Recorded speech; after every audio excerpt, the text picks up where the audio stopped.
live streaming on custom streaming services. Okay, so it looks like we are live. We're only 2 minutes behind, only due to technical difficulties, not because you all weren't on time. So thank you all for your timeliness and your time and attention tonight. I'm so excited about this evening's masterclass. We have Afenya Pongo Montgomery, and she is a powerhouse in the entrepreneurship and small business space. So I'm so excited for her to just be able to share her masterclass with you all. I want you all to ask questions and really take advantage of the hour and a half ish that we have with Afenya. So before we get into introducing ourselves, I want to just give you all a little introduction for those who don't know. I'm Christina Wynn. I am owner of the company called the Wynners Club. This is one of the services that I do to maybe give back. Let's say I'm really into education, especially as it relates to business. It's so many things that people don't know that they don't know until they learn. And it could really just help you to be more strategic, to save some money, right? To really go into business and growing your business in a way that's sustainable. And so education is really important to me. And so I'm excited to be able to bring in other experts like Afenya to come in and just share knowledge with you all, give you a space to ask those questions as it relates to that particular subject matter. So if you aren't already following us on social media, please follow us. I got everything here on my screen, so there should be no questions how to follow or find us, but follow the Wynners Club, follow my personal page, search the hashtag over here, the master classes, TWC master classes, so that you can find different master classes that we have out there. So that's enough about me. I want to go ahead and get into the introduction. So I'll start first, and we're going to do our name. We'll do our 30-second elevator pitch or your business description, and then a fun fact we cannot find out about you through your resume or LinkedIn. So really dig deep and find something that's like worth sharing. So I'll go first, and then I will popcorn the next person. So I am Christina Wynn. Again, I am owner of the Wynners Club. We are a business development consulting company in the state of Illinois. We are a woman minority certified business with the state of Illinois, and we offer business coaching. We offer grants and proposal writing, and we do some social media marketing as well. But our core service offerings are really the business coaching, business education, and the professional writing services. A fun fact about me is that I change my hair like every 3 months or so. Like every 3 months, you will see a different hairstyle. If it's a cut, if it's a color, if it's a weave, if it's just straight or curly. Like I love switching my hair up. I just feel like it's one of those things where you could really be liberal and express yourself. So that's something you won't find on my resume, is that your girl comes with different hairstyles all the time. I got to keep y'all guessing. So that is my introduction. Next, I'm going to pass it to Latoya.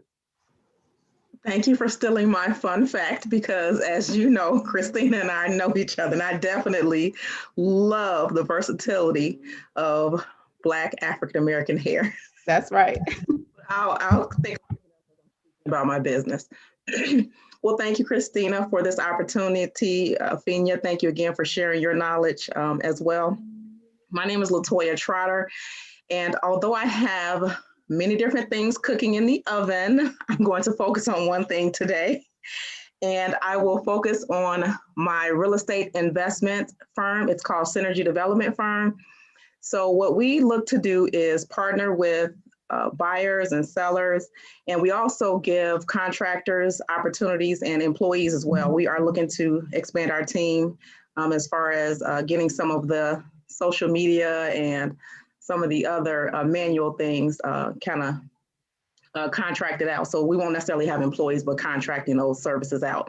But more about the business. So what we look to do is to help our community by number one, redeveloping homes that may have some deferred maintenance, helping people who are looking to sell their homes due to whatever sorts of things that come up in our lives. Sometimes, you know, we aren't able to pay taxes, we aren't able to pay bills, but we look to find win-win situations. So this is not your normal real estate investor who may be looking to only make it a win one side. We want to aid our sellers in finding ways to get out of their home. So whether it be helping them with things in addition to like if one of the problems that they're having is moving expenses, for instance, we would be able to help them in whatever means they need and close on the timeline that they need with a hassle-free process. One of the things that we offer is a lot of experience, education, and again, just the ability to partner and synergize to make solutions that are effective and efficient and tailored for each buyer. Nice. And then what's your fun fact? Oh, my fun fact, since I can't do the hair, I am probably one of the most fashionistas that you will find. I love my heels. I love to look good. I like for others to look good. I love to smile. That's probably one of my trademarks, and I love to see people smile. So that's probably one of the fun facts that's nearest and dearest to me. Thank you for sharing, Latoya. That was really good. Okay, Patrick, if you are ready, you can give us your introduction.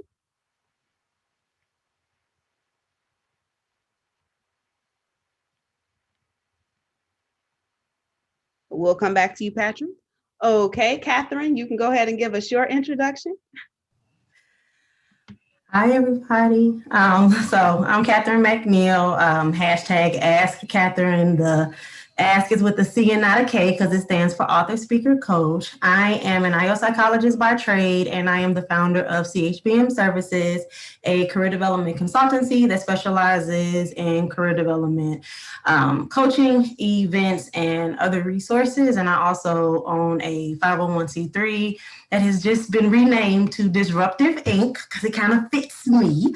And we offer all type of career development support there. We focus on both career development and workforce development, primarily for single mothers ages 18 through 40. So that's me. And then my fun fact, see, I got one this time, Christina. I am an extreme introvert. And everything that I do is in the public eye, but I'd like absolutely die every time I have to get on stage and have to speak or engage people. So that's the irony of being good at something that terrifies you to death, I guess. Yeah. I don't know. I love it, getting out that comfort zone, okay? That's where you really shine, girl. You got it, though. That's awesome. Thank you for sharing. Patrick, we're going to try to go back to you if you are able to unmute yourself and share, your introduction with us. Now, you unmuted earlier, Patrick, so I don't know what's happening now. I don't want you to miss your opportunity. Okay, well, we're going to have to go on over to you, Afenya, and hopefully we'll be able to get Patrick's introduction at the end. So. Okay, cool. And if he wants to pop in while I'm going, it's all right too. I'm all good. Okay, hey guys, hello. I'm Afenya Montgomery, as Christina said, and I'm so happy to be here. And I see some familiar faces, so that's cool too. But I am the founder of the I Can Collective, which is it's a lot of things, but mainly now a co-working space, business incubator, and event venue for entrepreneurs, namely women of color and creatives who are interested in leveling up their brands and their businesses. So we have a location in South Loop and a location in Bridgeport. And I'll get more into it in the presentation. I'll tell you more about it as well. And my fun fact that I'm going to say, I'm a mix Latoya and Christina's. I'm like, I used to change my hair all the time, and I used to be a fashionista, and now I don't do none of it no more. Like that was me. A lot of people like, oh man, when they see my old pictures, I'm like, yeah, I used to, not no more. So I love that. That was y'all fun fact. I actually wanted to be a fashion stylist years ago. That's what I wanted to do with my life. so far away from it now. But yeah, I do love that was your fun fact, because yeah, that was me. I got to get back though. I got to get back. I'm in the house getting quarantine bummy too. Hello, aren't we all okay? Throw a sweater on and some pajama pants. Right. Is what you're gonna get out of me. But you look If I'm being honest. I was gonna tell you your hair is so cute. Well, I thank hadn't you. seen it like that. I was like, oh, okay. I see you. Thank you. Thank you. Thank you. Yeah. I see Patrick is back too. Oh, Patrick. Okay, we get some FaceTime. Yes, background. Okay. So go ahead, Patrick. I want to let you do your introduction and then we'll go back to Afenya. Yes, thank you all for having me. And first, my apologies to you all for my technical difficulties and my traveling from, through the city and making it home. But my name is Patrick Zaki Young, and I wear two hats. I am the Executive Director for Urban Tech Academy, as well as the Executive Director for Lumina Energy. My background is IT professional, as well as renewable energy professional. I provide IT training for youth and adults, which focus on everything from cybersecurity to robotics. I also provide renewable energy training from PV 101 to understanding of geothermal systems for Lumina Energy. So my goal is to provide workforce development training for youth and adults, as well as introduce them to careers in different areas where diversity, inclusion, and equity in the workforce is very important for a lot of struggling communities within Chicago. The neighborhoods that I frequent as far as my training is anywhere from Inglewood to Austin. And many a times I'm working with school districts, park districts, social service organizations, mom and pop businesses. So basically, I'm kind of like you all in the business area of building wealth, job creation, and career path for those who are seeking a better life or improving their quality of life. A fun fact about me is I have 20 plus years of martial arts training, which includes capoeira as well as jujitsu. That's dope. Thank you. Thank you for giving us that introduction. I'm glad we were able to catch you with your camera on. That was really, really good.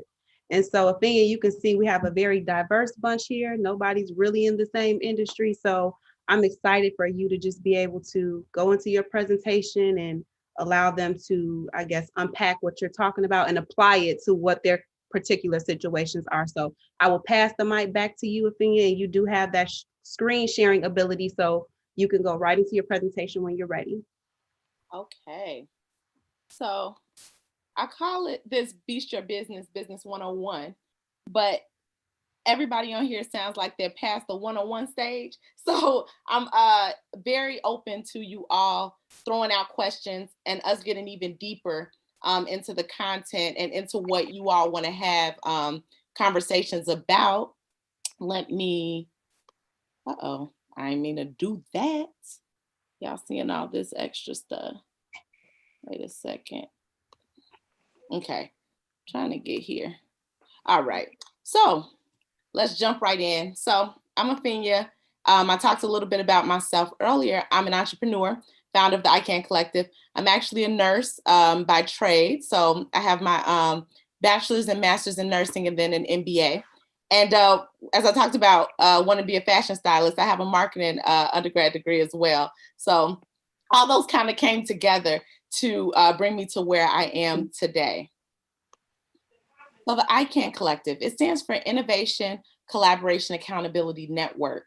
And it's all about providing resources for women, as I said a little bit earlier, women and creatives and primarily women of color entrepreneurs to get information, resources, coaching, and business information from experts, people who have done it, who have scaled their businesses.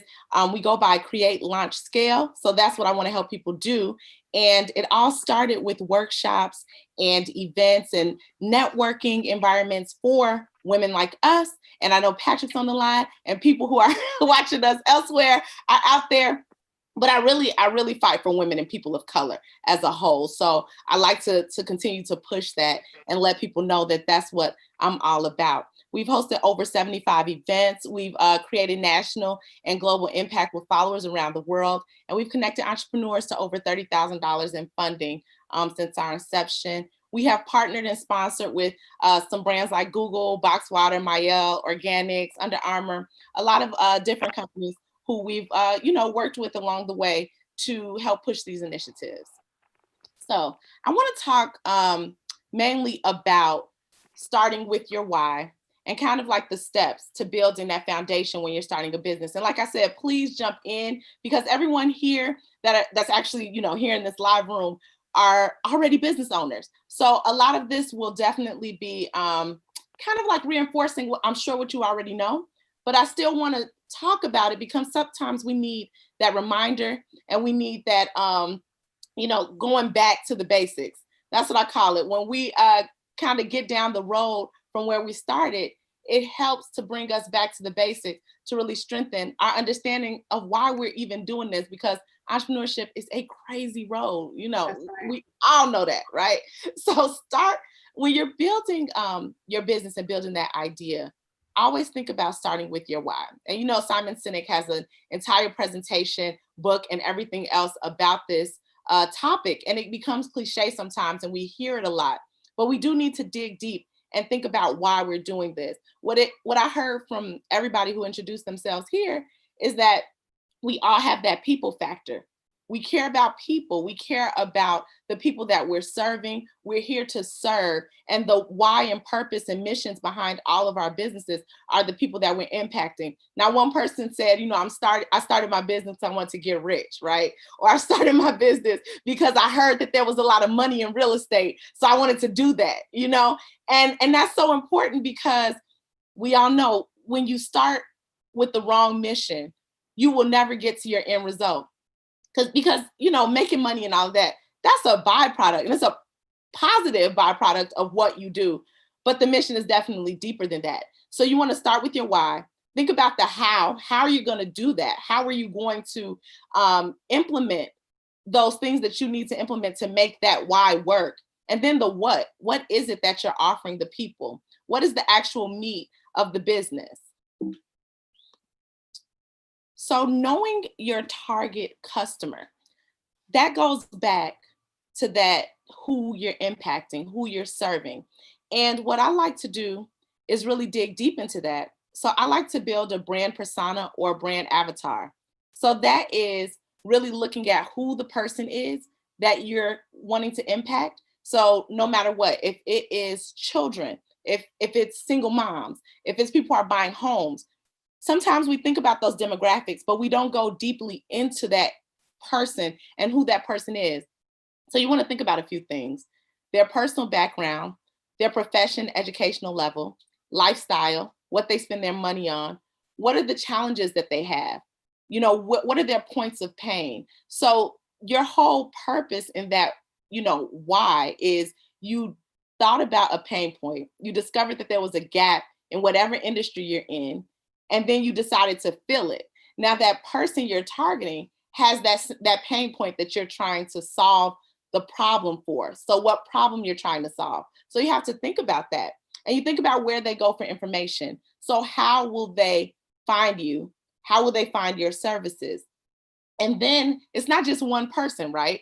Because if you're talking about children, Jane, who's 13, may be different from Jenny, who's 15, and then, Deshaun, who's 12, may have different needs from someone else. So you have to think about who those customers are. And I really dig into them. I give them names. I think about their careers. So prior to really doing the events, I was doing more of the coaching and really doing like healthcare consulting. So I would really think about what types of businesses, and then think about within those businesses, right, the personalities of the people that I'm targeting. So I wanted to get really deep into their minds, because once you get into who it is you're looking to target, you can better understand how your message will be received by that person. We get so far away sometimes from our target customer because we kind of do an overview of it. You know, we're like, oh, I deal with women, Black women 25 to 45 years old that live in Chicago, right?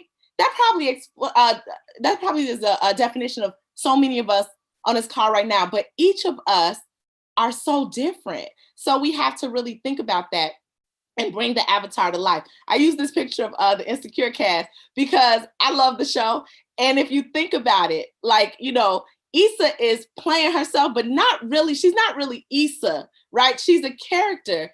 And each of those people, they really live the character so much that, you know, when Molly was getting on people's nerves in real world, she would get stopped and people were like, I can't stand what you're doing. And it's like, that's not her. But that's what we have to do. We have to bring our avatars, our brand personas, our target customers to life so much that, like, you know what TV show they're watching. Because I know, like, most of the people who are interested in the ICANN Collective probably watch Insecure. So there's certain things that you can play off because you know that person so well. So your target customer doesn't have to be you. Mine happens to be someone that identifies with me, but it doesn't always, like, you may have a company for that hey, older white men may be very interested in what it is you're selling. Maybe, you know, when you get into certain tech companies, you could speak to that person, but you just have to be sure that you're speaking to them no matter what you look like and what they look like, that they can relate to what it is you're selling because you're selling something. So you always want to take those first steps as well. And a lot of you all are probably beyond this point, but just to bring it back, writing the business plan. So you've probably created a business plan, but sometimes we have to go back and revisit. So like I said, I started off with conferences, events, and workshops for entrepreneurs, right? When I started, I didn't necessarily think that, okay, I want a space, that I would one day want or need a space. My goal was to partner with people who already had spaces and just have my events in those places. But then times change, things change, different things happen that made me move into a different space. So now you have to go back and revisit your business plan. And what a lot of people have are really like when you look up samples of business plans online, right? They get really deep, and a lot of them are about, like, if you want an investor, if you're giving it to a bank, you, just like your brand avatar, your business plan can be segmented, right? So you can have one that's more of a, I call it a vision plan. So I think about my vision, my overall goals, where I see myself, because business plans usually take you through the process of looking at, you know, future projections. So you have all that. Then you have a plan of where you are now, because right now may be different from what you're planning, where you're planning to be 10 years from now, but you still got to keep your eye on that prize. And then you may have a plan that is to appeal to investors, if that's what you're looking to do. Then you may have a plan that appeals to sponsors. So your business plan can be used for so many different things, because you can use pieces of it to create a media kit for yourself that you use to get PR. You can use a version of it to give to people who you want to sponsor your events. You can use a version of it to help build your brand persona, because after you've written all these steps in the business plan, you start to see who those different customers are, and they start to jump out at you. And then you start thinking about people you may have never even considered as a customer, right? So like I said, my demographic is typically 25 to 50-year-old Black women. But then I have events where men come, I have events where non-Black women come, people who are younger. Sometimes, you know, children reach out to me and they're like, I started a business and they're 13 years old. So it's always growing and always evolving. So, you know, you always want to keep that in the back of your mind, because you never know who you may impact.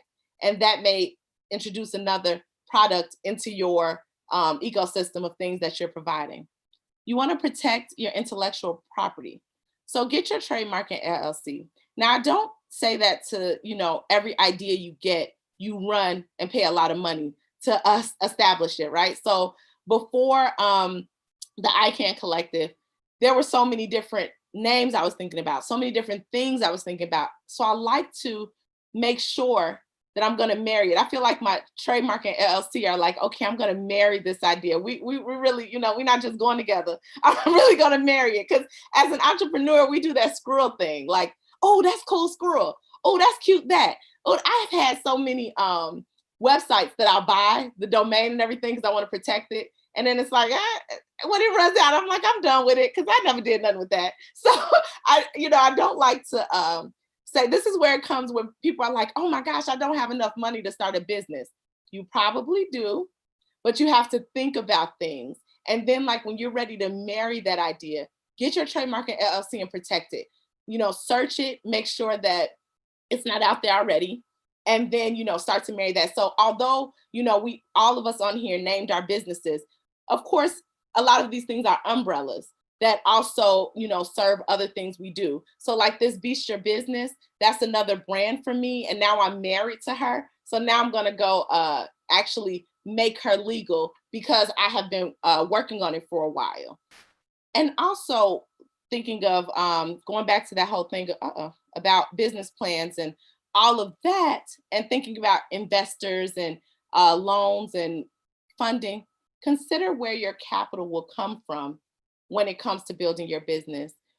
We, as people of color, oftentimes use a lot of our personal money to finance our businesses, because that's what we know. We don't like to go into debt. We don't like to ask people for anything. We are not the ones who are always asking for a handout, right? We like, I got to start this and I need this money. That, which is true. You can definitely use your own funds. And that's where most of us start. And, to be transparent, I never wanted to take money from anybody. I never wanted to, because I always thought about like credit and all of that in the way that we've thought about it as our personal finances, right? Then this year happened, and people were actually giving out grants and giving out loans that typically were very hard to get. So, my whole mindset had to shift around what investment looks like. And then you have to start exploring those opportunities, because when you find things that are no interest rate, 0% interest. I even had a talk, and one of the speakers was saying, like, be careful about the grants. Definitely read that fine print. But there was a lot of free money that didn't have any negative repercussions that was out there this year. And I think for Black and women-owned business, minority-owned businesses, that's going to continue for a while. And I think we should take advantage of it. So definitely look into your business credit and all of those things, because those things are totally separate. You may have, had some things go on when you were younger, or whatever the case may be. As Black people, we know generationally how, our relationship with money and finance sometimes can be tricky.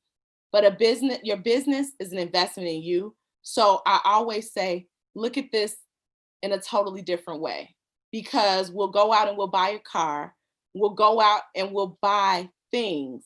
But then when it comes to our business, it's like, I can't pay for that website.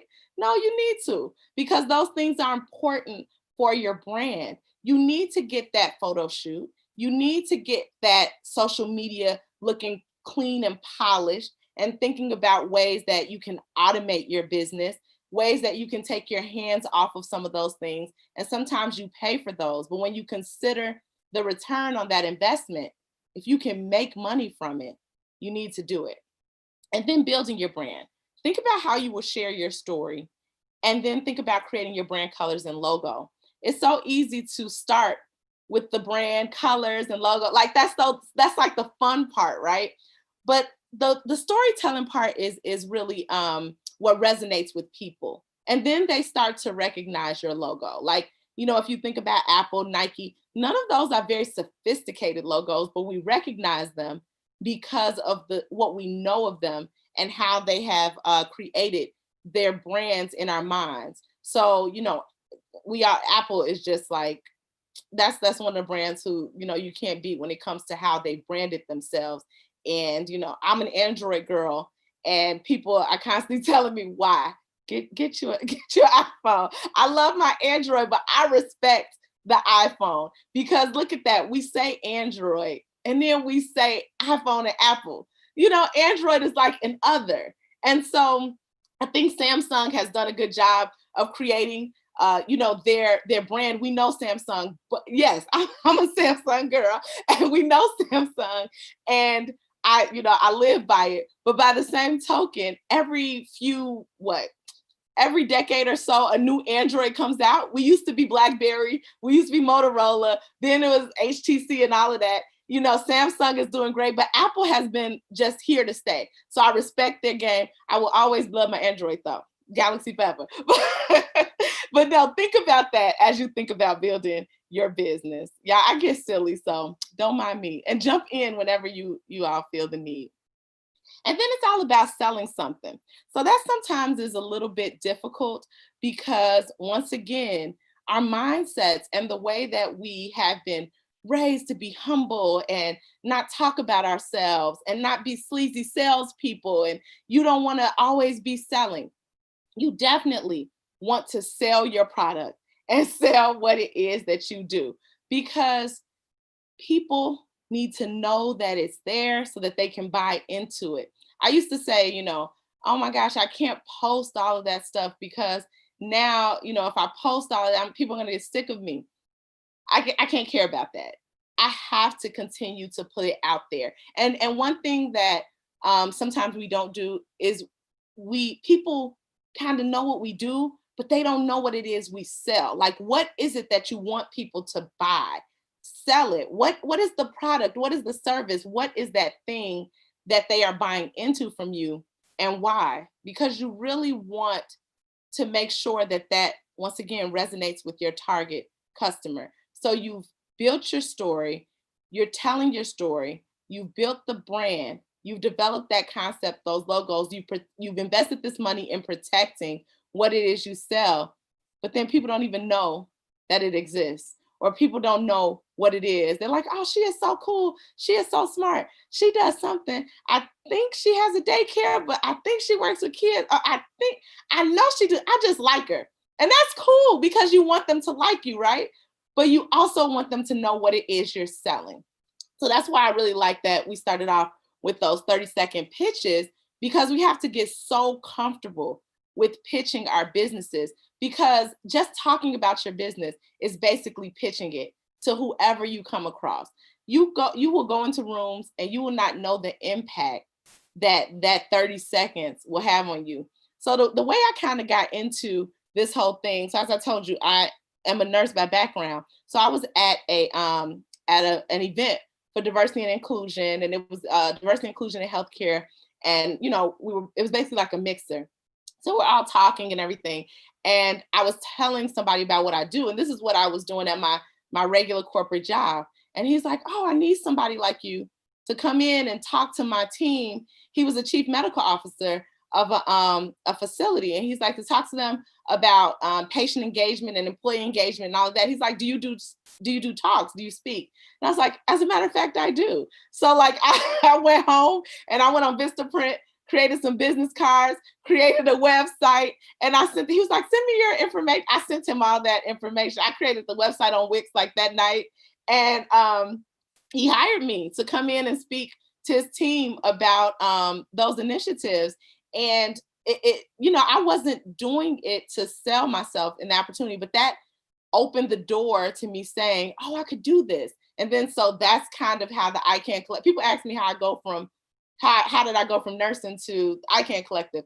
It kind of happened like that. I always say it was a God thing because I didn't even want to be an entrepreneur. But it just goes back to like the sell something, and always sell, keep selling yourself and selling your abilities, because no matter what it is, a lot of people in the call mentioned career coaching. Like that is, it can be your career. It doesn't even have to be that you're selling the product. It is really you. And to talk more about that, let's go into the know, like, trust factor.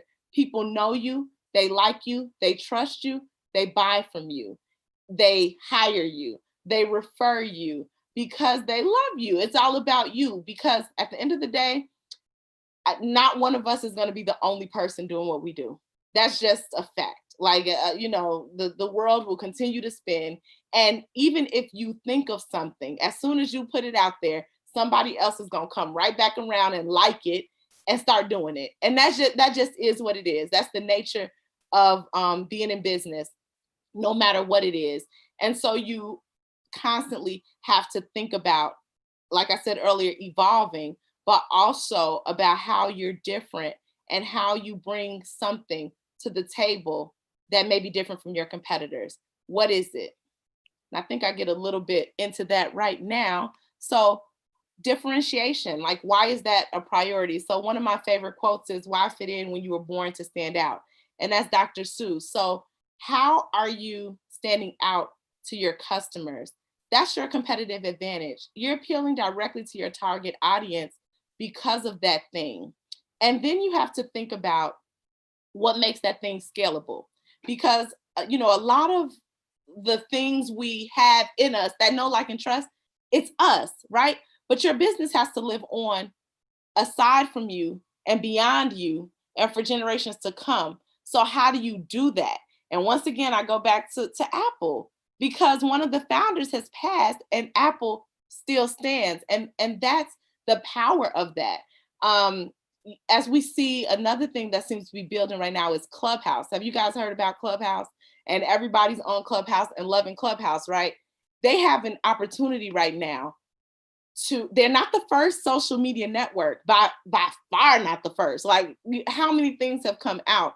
But the difference between MySpace, Facebook, Instagram, Clubhouse has a chance right now to be another Facebook, maybe surpass Facebook, or they could be another MySpace, because we never know. When things happen, we love them, but that doesn't mean that they last. And right now in this world, things are it's so difficult because things are thrown at us every 5 seconds. Me and my Android buddies can't even get on Clubhouse because you have to have an iPhone to do it. So you have to think about those things like, is my customer there? And if my customer is there, is that something that I need to look into?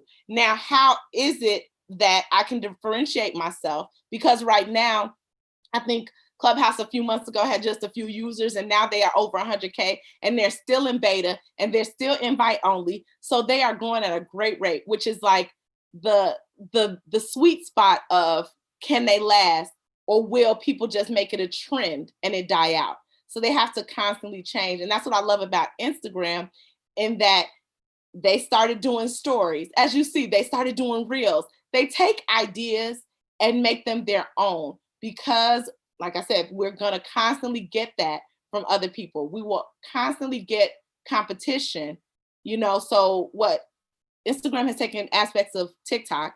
They're owned by Facebook. So it's not really like they're taking, but it is, they take aspects of Facebook, even though it's the same company, but your Instagram customer reacts differently on Facebook than they are on Instagram. And then there's some people who swear it off, like, I'll never use Facebook, but I'm on Instagram, or I hate Instagram, but I'm on Facebook. So you have to think about that. And I'm not saying have your hands in a whole lot of different pots, but think about where you want to be and get really good at that. And think about what makes you different or more valuable than other options. So, why would someone buy a Louis Vuitton bag over a Prada if we're going to go for things in the same space? Versus another thing, you think about below and above. So like, maybe I would buy a Target purse and not do a Louis Vuitton purse, or maybe I'm a customer who gets both of them. So you got to really think about where you want to be, because, there's nothing wrong with being a high-end business. You may be a luxury option. You may be an option that's for the everyday person. You may have different levels that attacks everyone, but you have to think about where you want to be and think about cementing yourself in one place and then branching off. Because if you can't make it work here, then it's going to be hard to make it work here. Get this part right, and then build on that in different levels, up or down. So being distinctive is key to being memorable. So this ad right here is when Levi came out with black denim. Now, black denim is super normal to us, right? Black denim, who cares? Well, in 1982, they were like, nobody's gonna wear black denim. Why would you ever want to come out with jeans that are black, right? And they came out with this: when the world zigs, you zag. So when people are doing everything over here And we're in that society right now because of social media and how it is. The world tends to do this all together at one time. What can you do to really stand out and be different? Because sometimes it's not necessarily about doing it better. Maybe you won't do it better. Maybe you'll do it differently. Maybe you won't do it as differently. You'll do it better. So I think sometimes those things can be interchangeable, or it can just be how you want your business to be. Because, you know, I would say that a Louis Vuitton purse may be crafted better than some other purses. But sometimes when you take two things like a Christian Louboutin shoe versus a Louis Vuitton shoe, maybe it's just about different. So what is it that, you know, your customer is going to attach to? That red bottom, people attach to that and they give value to that. Those L's and those V's, people see that and they give value to that. There are some brands with what I would say would be like no name, because we can't call them off the tip of our tongue, that sell way more than either of them at a higher price. But that's because they want their target customer to be that certain customer. And I'm not the target, so I don't even know it. And that's okay. Because sometimes we think about hitting every single person and we get lost in the sauce because of that. So you want to really dig into that target customer and speak directly to them. Because if your target customer makes $500,000 a day, then some people may never even hear about that brand. And that's okay. It's not always about this popularity contest, but more about you hitting what you want to hit with your people. So that goes into defining your secret sauce. So that's Chef Curry whipping it up in the pot right there. So him and his wife. But your secret sauce is that unique feature or benefit that your product or service has over competitors. So what is your unique selling point? What is it? That goes back to what I was talking about being that distinctive person, that distinctive product, that service in the space where people are like, oh, I want them. Oh, that's really cool because I like how they do it. I just think of brands like Alex and Annie, you know, the bracelets. People like, there's nothing terribly special about those bracelets. Like I like them, you know, they tarnish, they do everything that other bracelets do, but people want that. They jump on that. You know, Clubhouse is a chat room that, you know, I did that when I was like 12, I think. What were we in, like 7th and 8th grade? People were like chatting in the party line. And so there's something that they've done though to make it really stick out to people. And I think that's key. So like, what can you do to make it stick out to your people in a way that it's memorable and it has that secret sauce that you put on it that makes it different? To all my ladies who said they get their hair done a lot, you go to who you go to for a reason, because you could just go to anybody. But how are we about our hair? We don't just go to anybody. We don't just use any products. We don't just use any skincare products. We're very particular about what we use. And when we open it up to other products or services, there's something that we want to try for a reason. And then they have to retain us. So how do you keep us interested as well? So you think about that retention also, because we often look for how to get new customers. We always want to bring in new customers, you know, build your email list, build your following, build that. But we sometimes forget about the retention. So how do we keep people coming back? How do we keep people who are really interested in what we're giving coming back to us? So that's another reason why emails are important, because I get those emails from the Wynners Club. I get them. She's so consistent with that. And it reminds me, it continues to put her at top of mind for me. And I'm like, oh, let me check out what the next thing is. Oh, let me look at it. So I'm constantly looking at what she's putting out there because she's so consistent with that. So it could be social media. It can be your emails. Ideally, it will be both. And then when you put that secret sauce to it, people are interested. You've caught their eye, but now they want it because it's you, because they know, like, and trust you. And then you've built that reputation with them. And they're like, okay, I want to keep using this product. I want to keep coming back to this person. Or if it's something like a home and I'm not necessarily buying homes every week, I'm going to refer people to this service. I'm going to tell people about them. Oh, you want to buy a home? I know somebody who's going to help you. Oh, you're a single mom and you're looking for a job. I know somebody who offers that service, so that you can consistently keep getting those clients, but also retaining the people you have and getting those referrals. So many of us live off of referrals, and it may not seem that way because people don't always tell you where they found you.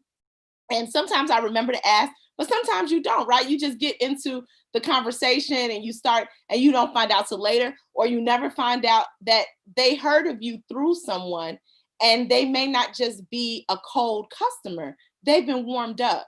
So you want to think about that too. How are you warming people up to your brand? How are you putting it out there? How can they find you? What is it that you're doing that makes them want to, really just buy into what it is you're selling? And then don't be too scared to niche down. So, don't lose your target audience by being too broad, being too greedy. I want it all. I want everybody. I want to appeal to, the kid over here. I want to appeal to the woman over there. I want to appeal, like, everything. There comes a time when you can get to that point. Like, let's go back to Apple. Every step of the way, they appeal to everyone. But that, I think sometimes because of social media, we don't think about how long people have been in the business that they're in. Apple's been around for years, and they have been able to build that. And it took time, and it took a lot of dedication. And we can't get too paranoid. Like, if I'm not appealing to everybody, then I won't get this money. I won't get this, I won't get my brand out there, or I won't get my people, or, people won't come to me. It's okay. You can truly look at who your customers are, research their problems, and create something of true value with true people and situations in mind. So be really authentic to the people that you're serving. So you're giving them this value because you know that this is a problem that they're trying to solve. And depending on what that problem is, it may not be everyone, right? So when you think about, okay, this is the problem that I'm solving, it may be this, and then follow your customer also along that journey. Because like I said, maybe you don't have a product that they buy every week, but what products can you add on to it that they eventually need? So that's also how I came about wanting to provide space for people, because I was always looking for spaces. And then I was always looking for spaces that had decor that were already decorated, because I would come in dragging a flower wall. I'd be dragging tables, dragging microphones, bringing all types of things, because the space may be awesome, but it's just like a blank canvas. And then I have to do all of this stuff. And I'm like, okay, what if people have something that was already built in for them? And so that's how, my wheels started to turn. And that's, I think, how all of our businesses kind of start to take root and grow.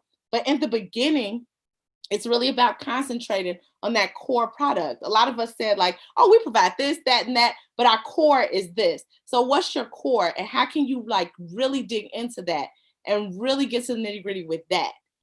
And then think about that problem you're trying to solve for people, and what it is that creates that authentic connection in mind with what you're offering them and what they need. So get social media marketing. Oh, and before I go on, does anybody have questions, comments, anything? Want to talk about something specifically? Okay. So social media marketing, it promotes visibility, brand loyalty, recognition, and it can increase your sales. So how are you showing up on social media? What does that look like? I am very, I'm like Catherine, where I am an extroverted introvert. I am extroverted because I like people, I like talking, I like all that. But then, like, when it's time for me to do it, I get this sense of dread, and then I'm all of a sudden I'm tired, and I'm like, man, why did I sign up? I was like, man, even tonight I was like, why I sign up for it? Why I sign up? Then when I get to doing it, I'm like, I'm having fun. But in the beginning, I'm like, man, why I do that? Because it's like you as an introvert, it just takes that little extra push. I think some people love being in the spotlight and love the limelight. I kind of like being in the background, But because of the way the world is today, it's like you can't do it. I keep saying I'm going to invent some ketchup so I can be like Heinz and don't nobody know who I am. But even with brands like that, they have a social media presence. It's the brand that has the personality. Because, you know, I'm just me, I have to be that for my brand. And a lot of us will have to start out that way, whether we stay that way or not. It just is what it is. But even with like Sprite, Coke, I still kind of you attribute a personality to that brand. So you have to think about it. If it's not going to be you, if it's not going to be your face, then what is it that you're going to do on social that helps you actually connect with people? I know some people like really short captions. Some people like long ones. And like my brother, he's always telling me I write captions too long. And I'm like, but you know what? My people actually want to read what I'm talking about because I've become this person that they want to talk to. And that's just how it is. So, you know, I'm less likely to come on and just say, sup y'all, you know, we out here. But some people do that and they get 40,000 likes that day, right? If I put something like that, I think people just go scroll. They want to hear like, what you doing? Oh, I'm going to be on this today. I'm going to be like, when I put this in my stories, people are like, oh, that's so cool. You know, they're really interested in what you're doing and who you are. And I think that's going to be valuable for all of us in this small business world. There is definitely a way to build your brand without it being you. But you have to really think about that if that's what you want to do. Because right now it's very it's great to get on podcasts, to get on video, to live stream yourself, to do all these things to continue to put your brand out there. And you are going to be the best person to do it because you know your company. I know, Catherine, you know your company, you know your business, and you know what it is that you sell. And you probably don't want to have to train somebody and pay them, a six-figure salary to become you right now. You know what I mean? You are the one pushing it. So you have to think about those things, because as you're invited out, people get to know you. You can build all of that by being behind the scenes, but it's a different route. And I really, really think that doing it as the person and as the face, especially if you are likable. Now, if you have like a co-founder or right-hand person who like maybe you take one part and they take the other, that's cool too. But I'm pretty much a solo dolo type of person, so I have to do it. And a lot of us I know are like that as well. Social media also allows small businesses to compete on a larger scale. So, truth be told, I love what social media does for businesses. If I were not in business, I probably wouldn't even be on it. Like I was on it, but I wouldn't post. Like a lot of people are like, oh, we never see like, there's certain things I don't really post, like my home life and things like that. I post very specific things about information that helps bring you into my business. You get to know about me, but you won't see me on there like, oh my gosh, me and my husband had an argument about, dinner tonight. But that works with some people because they have a lifestyle type of brand and they may be a blogger or an influencer who talks about that home life, right? People come to me for very specific information and certain types of things. So I try to feed that message as much as possible in social so that they can identify those things with me. And it enables global reach. So, when I started really posting on social and doing hashtags and all that, I look at the analytics and you start to reach so far, right? People start coming to you from various places and they're like, oh my gosh, I heard of you. I want to know more about you. When can you bring your services to my city? When are you coming to my town? And you can't do that without social media. You can't do that without hopping on and going live and talking to people. So you have to always think about, how you want your business to grow. Because even if you're I'm a small local business, honestly, because my company is here in Chicago. Like I can travel and do events in other places, but as far as like the ICANN Collective spaces, they are here. But at the same time, that brand awareness is valuable no matter what. And then you want to curate and create quality content.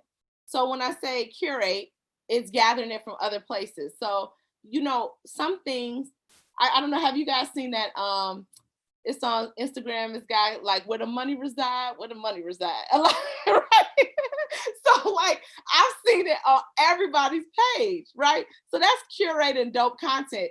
And then you can take it and make your own meme out of it. Like, this is me when I sell a house. I'm where the money resides. You see what I'm saying? So you take what he posted, put your words on it, and then put it on your page. And now you've curated content, and definitely give credit, like, you know, tag the person and all that good stuff. But that helps them out, but it helps you out, because once again, if you're introverted, or if you're just like, it's easy to get burnt out in this world of creating content. You may not always want to be in front of the camera, talking or thinking of new things to say, thinking of new things to do. Like, I wouldn't have thought about getting out of a trunk saying where the money resides, and he blew up. He probably wouldn't even want to see me do it anyway.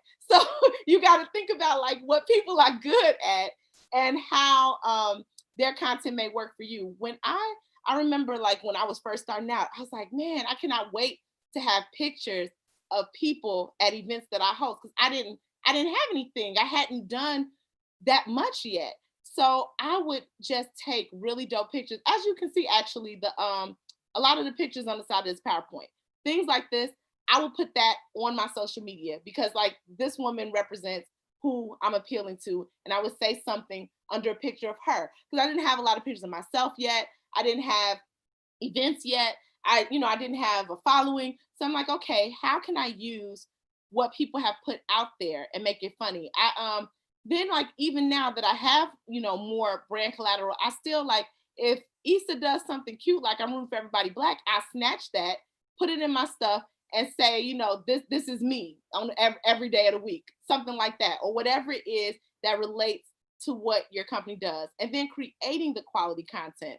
So I've invested in some ring lights and stuff like that. I don't have them up right now, but you know, like, there are different things that I've invested in so that, okay, I can start. Because I will be honest, I have not been doing videos, and like I told you, I would rather be in my bed watching Netflix, watching Catfish or something like that, and not necessarily in front of the camera talking about things. But people want to hear from you. Whatever your expertise is, they want to hear from you. I literally used to think like, everything that I say, everybody knows it already. Why am I talking about it? I felt like I was giving useless information. And then people would say, no, that's good. Oh, you do that? I never thought about that. And I'm like, for real? And then you think about it. When you hear other people talk, you love what they're talking about. And to them, that is probably what they do every day. You know, like if a neurosurgeon came on telling about the latest surgery that he did, we'd all be like, what? And he's like, oh no, every Tuesday people come in and get this. So it's like, to you, it may just be routine, but you can't think about that because somebody needs that information. And when you make videos or you come on and do lives, you're really helping somebody. And it is not right to keep that gift that you were given to yourself. I always have to remember that. Like, you know, God put me here for a reason. And if I don't share the gifts that he's given me, then what am I here for? So I have to share those things. So now I'm standing on camera. I am dedicated to doing videos and getting on lives and all of that more. So I literally am going to do that. I'm going to take a day and batch content. I'm going to do like 5 videos. If I can do 10, see, and you see how many I'm saying 5 and 10, that means they're not going to be long because I don't want to necessarily shoot. That's a different type of thing though. You can shoot something for like YouTube or something, and like how long we've been on, and do a block of content like this. Or you can make 5 and 10-minute videos, 60 seconds for social media. For Instagram, you can do a 60-second video, talk about whatever and post it. People like it. And the funny thing about it is we talk about quality. And when I say quality, I mean what you're talking about, what you're saying. Don't get caught up in the perfection of it. I have a friend She got 40,000 followers and she loves doing video and all that. She will mess up, stumble, whatever, keep going and post it. Because like that, I mean, who cares? I don't even catch the stumbles when I'm looking at people talking, right? I watch people all the time and I'm like, they're like, did I mess up? I'm like, did you mess up? I couldn't tell. I liked it. And more people are doing that than you know. People like what you're talking about. They like hearing you. They like seeing you. You know, some of us don't like being in front of the camera, but they like seeing you. You don't have to be beat to the gods either. Just get on there and think about it. 3 steps to whatever it is you're selling. 5 tips to XYZ. This is how I did XYZ. And people really, really will buy into what you're saying, and you'll start to see those shares. And don't get discouraged by low follower counts or low viewers, because guess what? As long as it stays up there, people continue watching it. They continue watching it. People don't always follow things immediately. I see things and it says so-and-so went live, and like I'm in the middle of a text and I swipe it away, and then I go back and look for it. You know, so that always happens. So it'll grow. And then as people get used to you doing it, they'll start to come to look for it, and they'll come in and actually want to see, like, okay, she says she does this on Tuesdays, or she does it once a month, or whatever it is. Start slow. Don't do anything or commit yourself to something that you can't do and that's going to make you fall off of it. You know, if you're like, I'm going to jump on live, you go from 0 to I'm going to jump on live 3 times a day and talk to my people every day, 3 times a day. I mean, you know, that's not me. And I know it's not me. But if that's you, that is great. But it's like a diet. If you go full on and give yourself parameters that you can't commit to, it's so much easier to fall off. It'll help build your brand recognition. And then it's an effective marketing strategy, because once again, you're selling something. So whatever it is that you're selling, people will start to buy into it. And you don't always have to talk about A, what you're selling. You talk about B, the underlying things, the problem that you're solving, right? So it's like, oh, you know, guys, like 3 tips to start blogging. So some bloggers who are interested in blogging, maybe you're selling a course, but that doesn't have to be the meat of what you're online talking about every single time, right? A lot of it is, like I said, things that people can relate to, things about yourself, you know, top 3 things that you didn't know about me. Like we said, the fun facts. People are like, what? I never knew that about you. So this is how you can repurpose content, because you can take what you said in the video, make it a blog, you can make it a caption, and you can do that over and over again. That's another thing. People haven't seen everything that you've got. I have to sometimes dig in the crates and bring stuff back, because people are following me today. I started this in 2017. They had no idea of the stuff that I did in 2017, and I forget that. It's old news to me. Other people are like, what? You had that? You did that? And it's so you have to continue to keep feeding that. And you can't think about people who, you know, are like, oh, I'm seeing this again. Because anybody who's acting like that, they're not really a valuable follower or valuable customer or viable client anyway. People who want to see it will look for it. People who don't want to see it may stop following you. Who cares? If somebody stops following you, if they block you, they weren't going to buy anything anyway. I've never seen anybody say, I was, you know, a diehard fan of Beyonce. Then she came out with that last album, and you know what? They played it, and I went to the concert so many times that I hate her. I mean, really, right? We continue to feed into Beyonce, and we want to see her. And she, you know, I think about the big ones: Meg Thee Stallion, Beyonce, Cardi B. People are begging Rihanna to come back. You know what I mean? Rihanna is everywhere, but at the same time, she's kind of nowhere. And people are like, come back, Ree. Are you going to have a song? What you going to do? And she's doing all this other stuff. So it's like, there's so many levels you can take your business, and so many ways that you can feed your community. She does music. She does the makeup. She feeds children. She charity, all this stuff. And in so many ways, people are like, Rihanna, we want you here. We want you there. Or Ciara, for instance. She's all over the place, but doesn't necessarily have a song on the radio right now. But you know Ciara. You can just relate to who she is. You know, her kids, her this, her that. So you just kind of want to be like that for people, where you've built that brand recognition. you stay in the back of their minds for what you do, and they aren't afraid to look for you online because they know you'll be there, you're consistent with them, and that they can find good information from you. And then tell the world what you do. So this goes back to our whole thing about being humble and not talking about ourselves. And we can't talk about ourselves because people are gonna think we stuck up. We can't brag about ourselves because we meek. The meek shall inherit the earth, guys. And it is so true. We need to be humble and we need to serve our people. And serving our people is telling them what we provide for them. And it's not being so shy and so humble to a fault.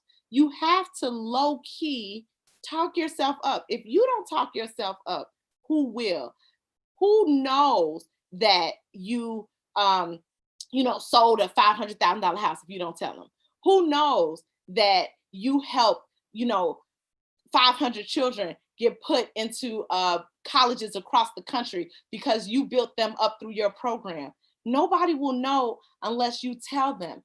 And if you're not going to tell them, nobody else will, because people tend to fall in line with what they see people doing. So they're like, oh, Clubhouse is the hot place to be. I'm going to the hot place.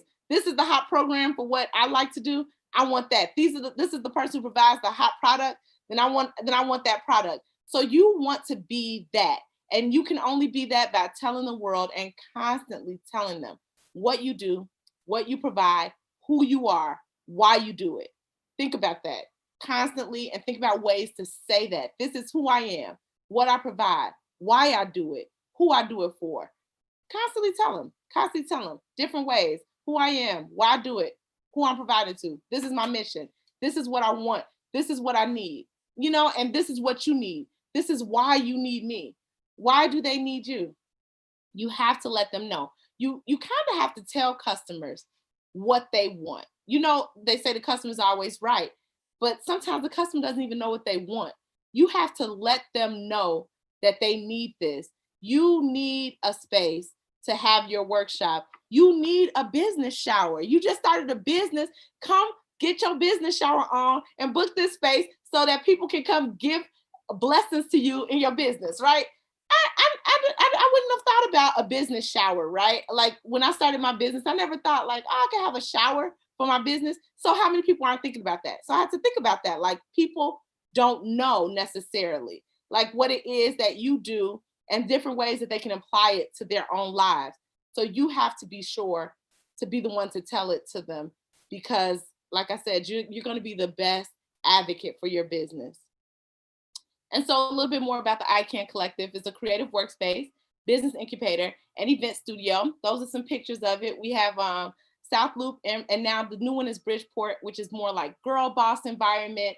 And it's all about really leveling up, glowing and growing with your community. So when we are free to move around the cabin again, I'll be having like co-working sessions and people can come in and connect and really like network with each other. And I'm going to be doing a lot of those things on a small scale. So I definitely want to invite you ladies and put it out there so you guys know about what it is, because as women in entrepreneurship and people of color, and to my fellas out there, we always need a place to get together and do things like this, brainstorm, talk about our goals, mastermind, plan. And it's great to do it online. We can sometimes do it in person. And if you have a virtual event and want a dope background, you can do that too. So it's a lot of different ways that you can utilize the space. So I definitely want to tell you all about that. I think I'm getting to the end. Yes. So basically, you got this. Anything it is that you want to do and want to just kind of commit to and bring out in your business, you can do that. That's the power of having your own business.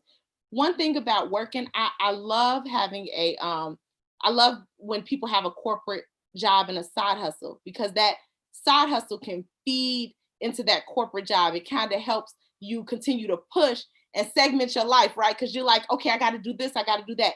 And then that corporate job, those skills that you learn feed into your side hustle because it helps you grow and helps you take those skills and apply it to your business.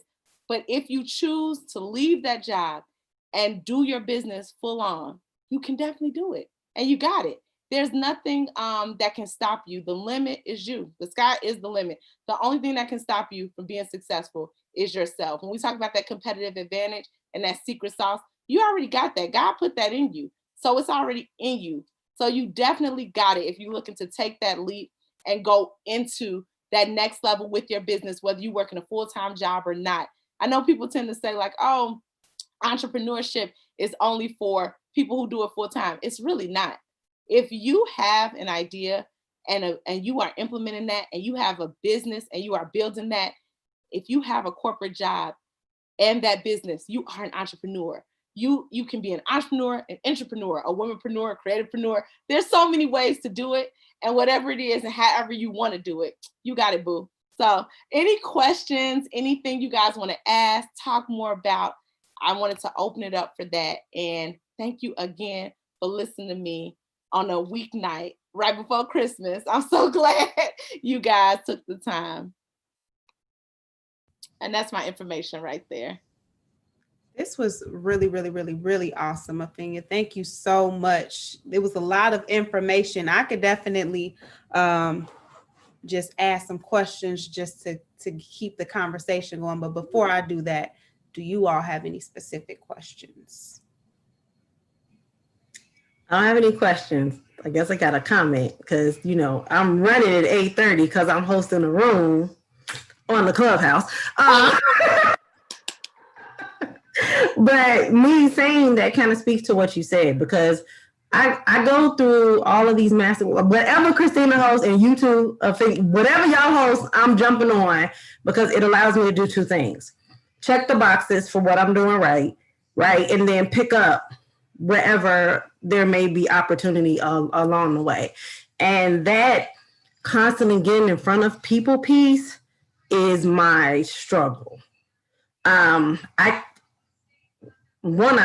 do so much, but then two, I hate constantly posting my products.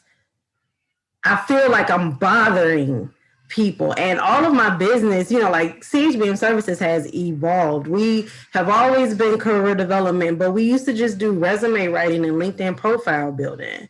Now I'm full on coaching. Now I actually have products because I had to pivot because of, this year. So then I had to learn marketing in a whole different realm, and it's uncomfortable and it's terrifying, but I'm doing it. I've added the radio show because, to your point, I realized like I am the secret sauce. Like people like me for whatever reason, right? So they think I'm smart and they like to listen to me talk. Cool. So let me leverage that. So that goes back to my persona on Clubhouse is tied to my radio show. I've added the podcast now to the radio show. So I dump all of my radio show, all of my episodes into the podcast. But this is hard. Like I hate being in front of people. Like I hate it. Like I absolutely hate it. So this is where like I need y'all. So I come to listen to you all and just to try to get that help to get over that hump, because I'm about to die now that I'm about to host this room, right? And I talk to people for a living in my full time. That's what I get paid to do. So it's not something that I can't do. It's just not my thing. I just so happen to be good at this thing. And that's where I really, really need that support, because I say you look really comfortable talking in front of people. So that is the first step, because some people, you can tell they hate it. Like you can tell just what you, and this was just you casually talking, like you seem very comfortable with it, and you can tell that you're good at, like some people are very like not even able to project, and you just sounded engaging just right now. So that's the first step. And like when you say you hate it, is it that you hate thinking of things to say? You hate the eyes looking at you? Because there are little tricks to overcome some of the things, but you have to kind of think about what the problem is. Like, is it, because like I know with me, it's typically, I don't like the spotlight, right? I feel like, okay, so think about it like this. You are on there to tell them something that they want to hear, right? So the spotlight is on you because they want it to be on you. It's not because, you know, it's not because you said, hey, everybody, look at me. And they came there unwillingly. They want to come see you. They want to come see you. You're not spotlighting yourself because you're self-important and you Donald Trump, you just want to do something. You're spotlighting, you have a spotlight on you because the people want to hear from you. They want to hear what you have to say, and they don't feel like that, like you're pushing something on them, because they wouldn't be there if not, because they have a choice. So they're free to go, free to stay, and they wanted to come see you. So yeah, go ahead. I would even say, like, if you come prepared, knowing how. So for me, I don't love doing presentations. This is why I kind of got the idea to start bringing other expert speakers in, because I'm like, this is a lot of pressure for me to try to, you know, come up with content, deliver the content, remember the content, you know, answer all these questions all the time. And I'm already answering questions. But like, if you know that you do good with a PowerPoint presentation, even if you're on Clubhouse, have your PowerPoint. If you need notes, have your notes. But the reality of it is, you're going to have to push through it. Like, it's not really anything, like, you're going to have to keep doing it until you get more comfortable and then find ways to alleviate some of the pressure. Like, you're not going to get around it, especially as a service-based business. Like, people need to know you're an expert. People need to know you know what you're talking about. You need to show them what the problem is. Like Afenya said, sometimes people don't even know what they need until it's like, oh, I do need that. That's why I do a lot of education, because a lot of people don't even really realize, I didn't even think of that. I didn't even know that was an opportunity there, you know, so you got to do it. But even if you can be thinking about other people, even now, that you can bring on to just offset some of that pressure from yourself. Because I could do this all day long, you know, I can come in, I can ask you a couple questions and facilitate, but for me to try to come up with content like that, it just wasn't happening. So that's how I ended up pivoting into what I'm doing now with these master classes. So you got to start somewhere. You're going to have to push yourself. If you know you hate video, Clubhouse is perfect, because you don't have to get on there. Podcasting is perfect. And then you graduate to video, because you do want to get some video content out there. It's good content and pictures and stuff. So that would be my add in. I like that. And I think you should start requesting to be on people's stages. Now, Yep, that's gonna be the one. Look at that face. You gonna have something in my eye. That was my eye is something. That's hilarious. But you got it though. You doing all the right stuff. If you got your meeting set up at 8:30, well, that's that. You got 10 minutes. For all the clubhousers, y'all like it? Have you like it so far? The other side of it is everyone. So I follow nothing but IO psychologists, career coaches, and entrepreneurs intentionally, just for everything that you all have said, because it allows for that connection, you to get in front of people you would have normally not connected with. And then too, like just last night, like I was in a call where like Meek Mill and all of these major record execs and millionaires were talking about community culture and like culture currency. Just to listen, to hear, and reinforce, oh, I'm doing it right. Oh, okay, I need to do that, right? Like just those type of things. So from that standpoint, it's really dope. It's a really dope concept because you can literally connect with absolutely anyone. And it takes that nervousness out because it's not a visual based type environment. Like it's like talking on the phone. Yeah. I haven't really gotten a chance to, like, I just created a profile and I really want to like figure it out because I see the opportunity. I haven't figured it out yet though. I need to like have my sister is going to have a conversation. Like, how do you, I don't know, like get people onto your line? You know what I'm saying? Like you could start a room, but how do you get people into your room? Like, do you schedule it? It seems like they are on there all day long sometimes. Like, I don't really know yet. That's a great question because it's like our people. I've seen a couple flyers, like how you made a flyer for this. Okay. Of those out that people are now doing. I don't think they were doing that at first, right? But now people are promoting it with flyers and stuff. Like meet me in It's both and. So you could, like right now, we could jump on and start a room. And then people would just see it in what they call the hallway. That's where all of the calendars and everything reside. And people would see it. And if they rock with you or they're just curious about whatever the title, of it is they're going to jump in the room. Got it. Or you can go ahead and like schedule. Like I've scheduled every week for the next couple of weeks. And they're not deep career development topics. They're parenting, self-care topics, because I do holistic career development, right? So I'm dealing with it like just getting to know people and just having conversations with people. So you can leverage it. And that was my thing. Like, again, I don't like to be on any of these platforms. So I had to figure out the niche, and my sister confirmed something for me. And she was like, tie it to the radio show. I said, yeah, let's go. So everything is named exactly like the radio show. So it's like all of my topics are let's chat with Ask Cat. And then we just go from there and we'll see how it goes. But hearing that people like they'll host a room and then those people will follow them to Instagram or follow them to their podcast or follow them. So I think in that way, it sounds like it's really good. Like as far as at least getting people, especially if you have a digital thing that you're doing, like if you want people to think of you as an expert in your world or a thought leader or whatever, and then you have a podcast to bring them to. So you will probably do really well with it since you have this. People will come over to your master classes. You could even host, I guess, a room kind of like a master class or a panel. Yeah. I'm trying to think through it. It's something else to try to figure out. I ain't gonna lie. Oh, I'm gonna see what I could do. Yeah. Like, I'm getting too old for this. I don't want to learn nothing else. I don't want to figure nothing else out. I'm doing this. This is what I'm doing. So we'll see. I don't know. That, man. I made an account and that's it. I'm like that. I need to even get into Twitter.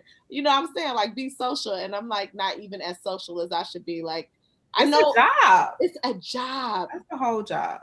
A whole job talking to people. Like, man, I want to be Oprah, but I ain't her yet. I can't talk to people all day. Oprah got a team, okay, and a budget, child.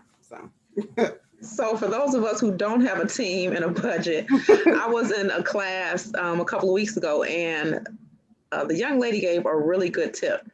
And it's mostly, I guess, around blocking your time out or surrounding social media. So even if it's like motivational Mondays, you put one post out about Mondays, terrific Tuesdays, whatever theme you want to do, but just at least commit to that at first so it won't seem so daunting and overwhelming. Now, I haven't done any of that. I'm getting the ball rolling, but I wanted to at least throw the tip out to make this big, mountain seem a little bit more manageable, and make it where it can be something that you feel like you can do and not be so overwhelming. But I do have a question, and I'm not sure, Afenya, if you know this, but I'm looking directly at Christina's background. So I'm all the way at the basic square one of social media. I have a Facebook page and I'm not engaged with personally. I'm trying to build those business pages, but I see that you have your LinkedIn and Instagram under your personal name, and then you have a Facebook and Instagram under the Wynners Club. Now, can you share the logic or rationale behind that, or is it kind of open to how you want to do it? Or that's a great question. Okay, so the reason I chose Facebook and Instagram for the Wynners Club to promote is based on the followership, honestly, and the activity. So the thing about LinkedIn, so Instagram is good just for if you want to build a personal brand, if you have like a visual type of business, it's great for that. My business isn't super visual, but I do know that it's cheapest to run ads on Instagram. So it's like, let me make sure I got some stuff on Instagram. And then, it's connected to Facebook. And so it was just like, it was no real true strategy, because to be honest with you, my Facebook business page is the largest following I have of all of my pages. Instagram is just up there again because now they are, one and the same. And so it just made sense to give people both of those options. For my personal brands, Facebook is limited. You can only have up to 5,000 followers on a personal page. LinkedIn is really where my market is for some of the services that I offer. And so in me transitioning from having a job into being a full-time entrepreneur, I was doing a lot of my marketing on LinkedIn based on me working with small businesses. And so I build a following there. And then Instagram, same thing. You're not limited to the amount of followers that you can have. I can put pictures and like more so tie it into my personal brand. Like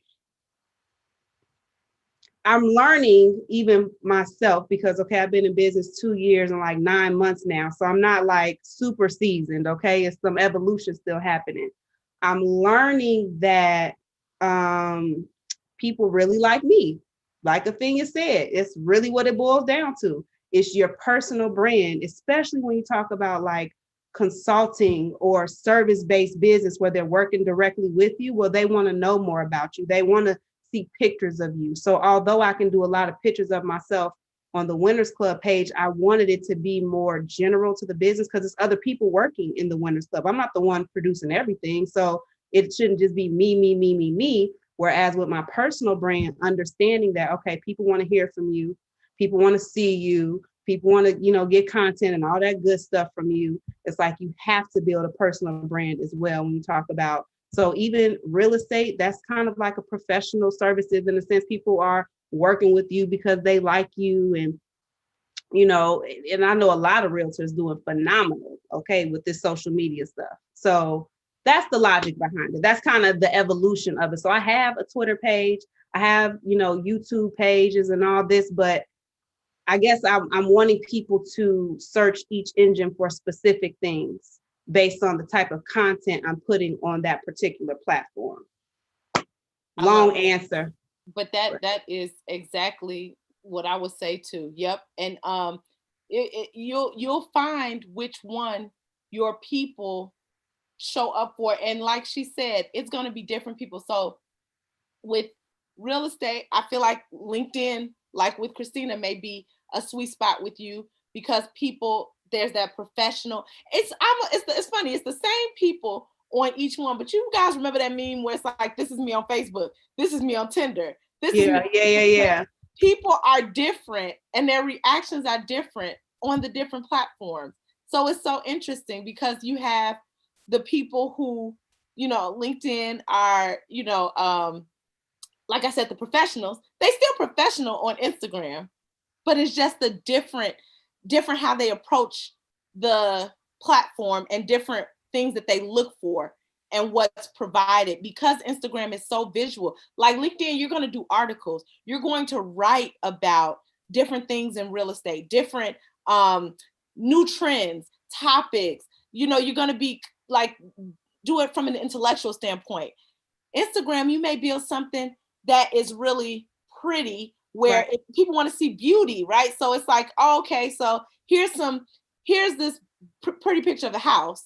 And then the caption may be about why you need to have certain things in place when you're buying a home, and it needs to be maybe a little quicker. Maybe you'll do 5 tips under there. And then you can do like a blog post that's a little bit more lengthy on LinkedIn and share that. And then you might want to do a personal Instagram and a professional one, or you can create one. If you, like we said, take it slow, you could create a business Instagram page, right? So on that page, you talk about all of your business things, and you may throw a professional picture in there once in a while, like, this is Latoya Trotter, she's the founder of our company, blah, blah, blah, blah, blah.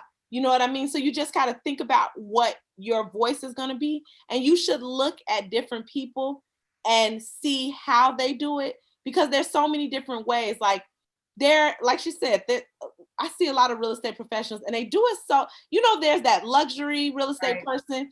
There's that person who's like, I'm $1 million boss babe. Look at me and all my diamonds. Like, there's so many different types of people. There's some people who only post the properties that they deal with. Some people post inspiration properties like, hey guys, it's Christmas.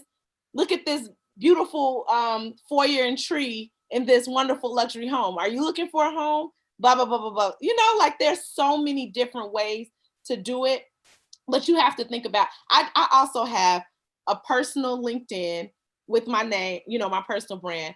I have a LinkedIn business page, but I don't really use it. I'll be honest. Then because of just the time factor.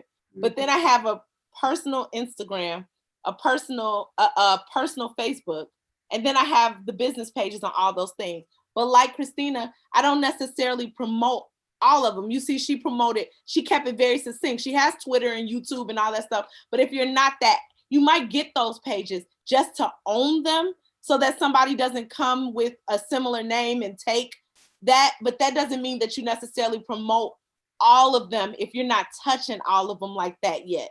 Take your time and like manage your time and really dig into one or two to start so you don't overwhelm yourself. Take that day. For me, it's a Sunday. You can create a lot of your content on a day that's an easy day for you, whatever day of the week that is, and make that motivational Monday, that, you know, tasty Tuesday tips, you know, wisdom Wednesdays, and make those and then drip them out, you know, but like batch it on Sunday so that every morning you're not waking up like, oh, I gotta post something. Oh, I gotta post something. So you can do it like that too. I hope that made sense. Okay. Good. Patrick, hey, you got a question? Hey, yeah, just have a question. I have young children, and I've been doing business probably all my adult life. However, I would like for my students to start focusing on entrepreneurship early. And I know that with the Wynners Club and with I Can Collective, I don't know if you all are personally doing it, but do you know of any organizations that focus on youth entrepreneurship in Chicago? Because I of do. course we all have very brilliant and talented children. They don't always want to get into the industry that we're in. They want to do their own thing. So I would love for them to start early, and I would like to pair them with some good mentoring, some good coaching, teaching them about business early. So as they begin to go into high school and I have a freshman in college, I want them to start learning business now. I mean, of course, they're learning some from me, but understanding it from a professional and more of a coaching perspective, I would love to connect with some organization. Yeah. Yeah. I do know one. I don't know. Does I Can Collective work with you? I don't directly, but the gray matter experience. That's exactly That's Brittany. what I I was gonna say that. Okay. Yeah. The gray matter Oh, we experience. were gonna be on the same Yep. page. I'm like, I feel like we know all the same All the same people. Yeah. Brittany would be perfect for that. And I can probably put her email in this chat box right now for you, just so that you can connect with her. But her program solely focuses on young people. Yes, Wow. there's another one called Prismatic. Let me find it, and I'll put that information You say charismatic? with a P, like prismatic. Prismatic. Okay. Oh, you know else? Who else too? I Who? don't know. You might know better than me, but does Ladies of Virtue do it too? Do you know them? I don't know if they work with young people. Okay, I've heard of. I've not ever directly worked with them, but okay. I don't know. I'm gonna look them up right now, and I'm gonna put these. Yeah. The gray matter is like the one that I know. Okay, let me put. And prismatic. Yep, I'm putting right in the chat too. I'm sitting here looking at it on my phone. Let me pull it up here. And I like gray matter because it's unisex. You know, a lot of things are women focused, girl focused now, and I love that because it's needed. But I feel like when we talk about, you know, men, I feel like sometimes Black men get left out because they get grouped with men. You know what I mean? Like, and a lot of men in leadership and da-da-da-da-da. And it's like all, you know, it's really like, you know, it's white men that are that people are trying to help level the playing field. But then I feel like men in general get kind of left out of a lot of things because of just the times, you know what I mean? So it's interesting. So that's what I like about Gray Matter. And then what about I don't know how closely, but My Block, My City, My Hood? They don't do education really. They don't do, okay. More so like community exposing them to, you know, different areas and jobs and things they might not have been able to. Okay. But I do have a quick question. I know we at 8:30 now, but I think high level, one of the things that really stood out to me about the presentation is the importance of understanding who your perfect customer is. Who is that perfect customer? Now, you might get people who are not your perfect customer, but in order for our messaging to be impactful, and that means, like, I don't mean you got to put out a million different things. If you're putting quality stuff out there and you're consistent with your tone and the quality of what you're giving, you don't have to post 3 and 4 times a day. Okay, let's just say that. So I want to know from you all, are you clear on who your perfect customer is? And if so, can you share that with us? You want to start with? I can go first if y'all want me to. Okay, go ahead. Okay, so my perfect customer is 25 to 55. They still have a job, but they are looking to transition into entrepreneurship within the industry that they're working in. That is my perfect customer to coach them through how to transition out sustainably, how to find market opportunity, how to work the relationships in the position that they are currently in their job, to leverage themselves to a place where they can transition out and not feel the brunt or the burden or the, you know, the fear in leaving that comfortability that they have. So that would be my ideal. There is no race, there is no gender barriers.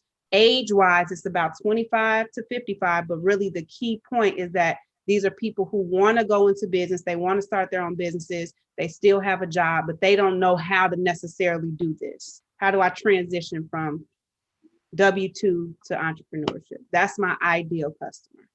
That's dope too, that you said within their field too, because those people are so powerful, because they know it, they have the skill, they know everything about the industry, but it's like, how do I do this part? It's the business side. That's what I want to help you with. I don't want you to try to come to me asking me stuff about your industry, because I don't know. I don't know.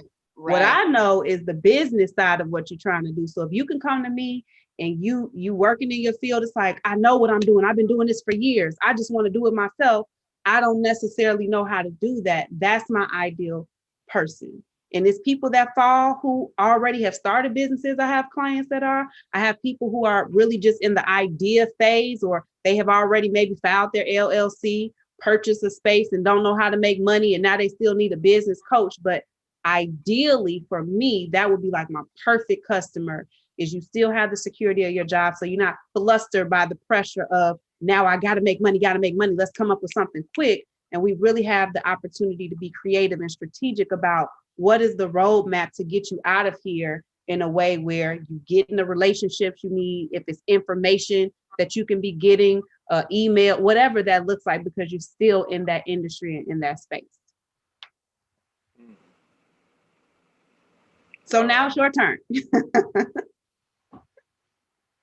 Shall I go? Yes. Okay, so yes, so my target customer is between the ages of 25 and 45, sometimes 47, going a little bit north of 45, and they're looking to start their business. They are professional. And different from your typical person is typically the opposite. It's not in the industry that they're in, and they have no idea where to start. They have this idea and they're like, okay, what's my next step? You know, I'm a nurse, I'm a lawyer, I'm a doctor, I've gotten all this career success, but now I'm trying to do this thing and I don't even know what to do, but I'm typically used to excelling at what I do. And now I don't know what my next steps are for this. So they're professional. They are, very career driven, motivated, ambitious person. and they just want to start with this idea. And they're like, how do I stick my toe out there and get to going? And, you know, the difficult part can be that it's not in their industry. They, you know, they may be a lawyer and they coming out with a lip gloss and they like, I don't know. Right. I don't know. How am I going to do this? Right. Yep. So, yeah. So I love what you offer because it's kind of like, Yeah. two worlds. They are just, two completely different people, for real. Yeah. It really, and it's interesting. That's like, this is a great example. Even me and Afenya first spoke, we were like, we really doing a lot of the same stuff, but like, it's very different markets still, you know what I'm saying? So that's just a great example just with us two to kind of show that market segmentation. You could be dealing with, we both are dealing with professional people who are still, you know, they're doing good at their job, they're excelling at their job, they want to start a business. But I want people who are looking to start a business in their industry. Her people, not necessarily, they doing something completely separate from, so that's completely different people. So I hope that those were good examples. I feel like, you know, if you was gonna get an example, that's the one to get right there. So now, are you all ready to share, or have you been able to like think through a little bit who your target market is, or who your ideal customers are? Yes, I love what you guys just illustrated. So many times in minority communities, we're so scared that it's not enough, or she's doing my idea. You know, now the world is falling down, the world is crashing in.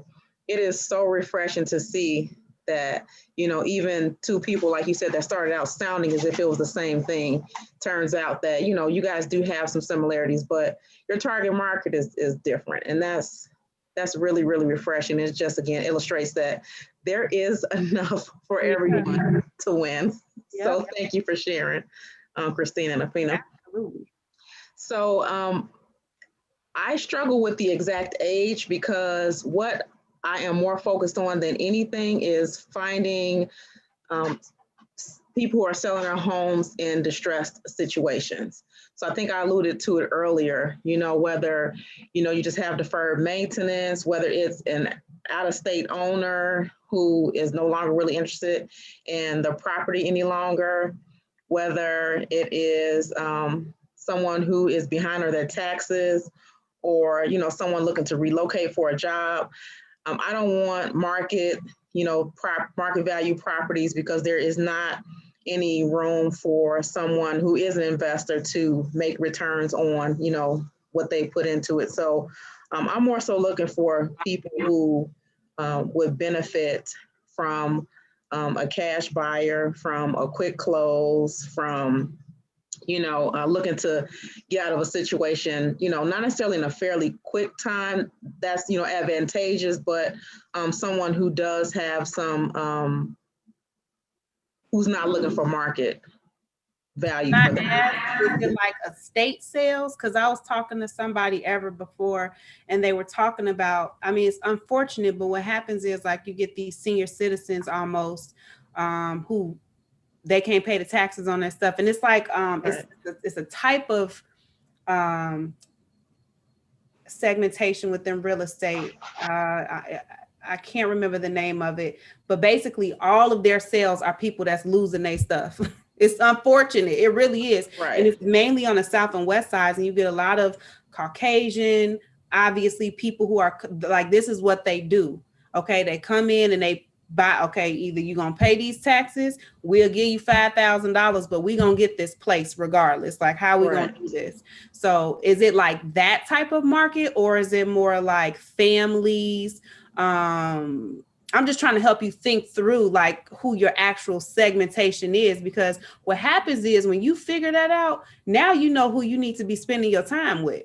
All these other people coming, you know, like you're not really in my market space. Like, yeah, I could do it, but it's really going to be more time, money, effort, because this is not really where I'm looking to spend my money and my time. Because I know this, I'm gonna turn this over in X amount of time. I'm gonna get this much return on my investment. I know I'm gonna be able to flip it in this amount of time, because it's not gonna need that much work, because they just old. It's not like it's tore down or abandoned. Right. They just old and they can't, you know what I'm saying? So I just asked that question maybe to help push your thought to a little more clarity about who really is, because what you said was really general, honestly. So I'm trying to help you push it to an actual person or an actual customer. Think about that a little more. I think it's more about if the numbers make sense. Um, After you run, comps and, you do your repair estimates, it really has to make sense. If the numbers make sense, if that makes sense.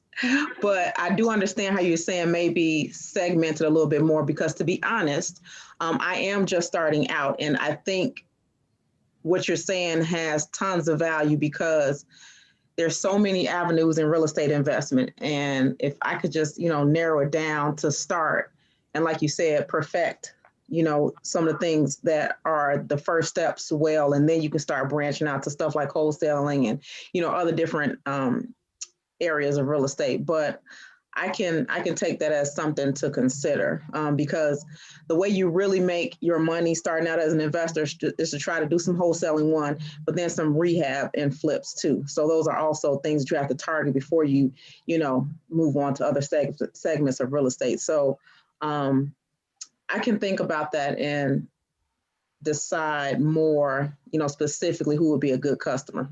Yeah, you might be able to even use the numbers in that, people who are this much upside down in the neighborhood, that's this, and that the comps Right. are in this, and blah, blah, blah, blah, blah. And that might help too. Absolutely. Yeah.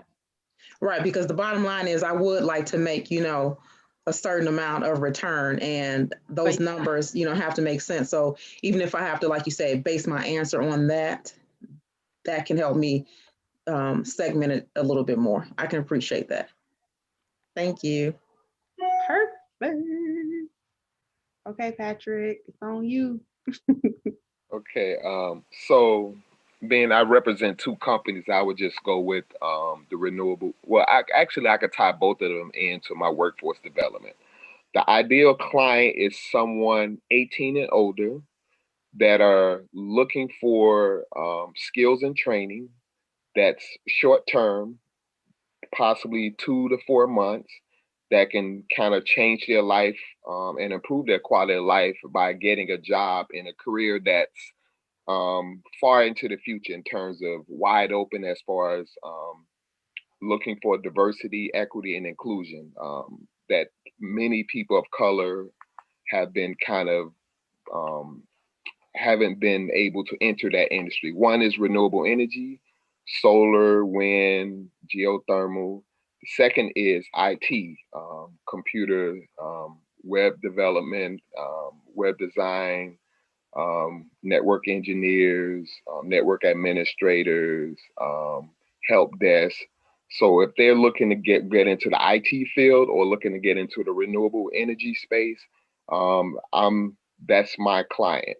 Um, that client could be someone who's looking for a second chance in life, such as ex-offender or homeless veteran. That client could be someone who's actually sort of like myself. I was a school teacher um, back in 20 up until 2016, and I was looking for a career change that can kind of move me in the direction of six figures. So, of course, um, 4 months of training really helped, and it kind of something that can improve your quality of life in a short period of time. So I think that's my ideal client. Nice. Are you limited by like demographic location? No, we're actually doing quite a bit of hiring and training, primarily in the underserved communities like Inglewood. But at the same time, we're getting a lot of calls from south suburb areas such as Ford Heights, Sauk Village, Maywood. So we're looking to expand our training to different locations outside the city. And we're also looking to work on both residential and commercial projects in the city as well as outside the city. Nice. And is anything held virtually, or is it always physically in person? Well, we're doing hybrid because most of our training require labs and learning to use the equipment. But when it comes to IT as well as renewable energy, it's about as I mentioned, it requires some hands-on and skills that you can only get on the job, which if that's something that we're adding compared to most training facilities, which is pretty much done virtually. You don't get the labs or you don't get the work experience. You begging someone in the industry to open the door for you to get that hands-on experience. And we're actually doing it while we're training. Nice. Very nice.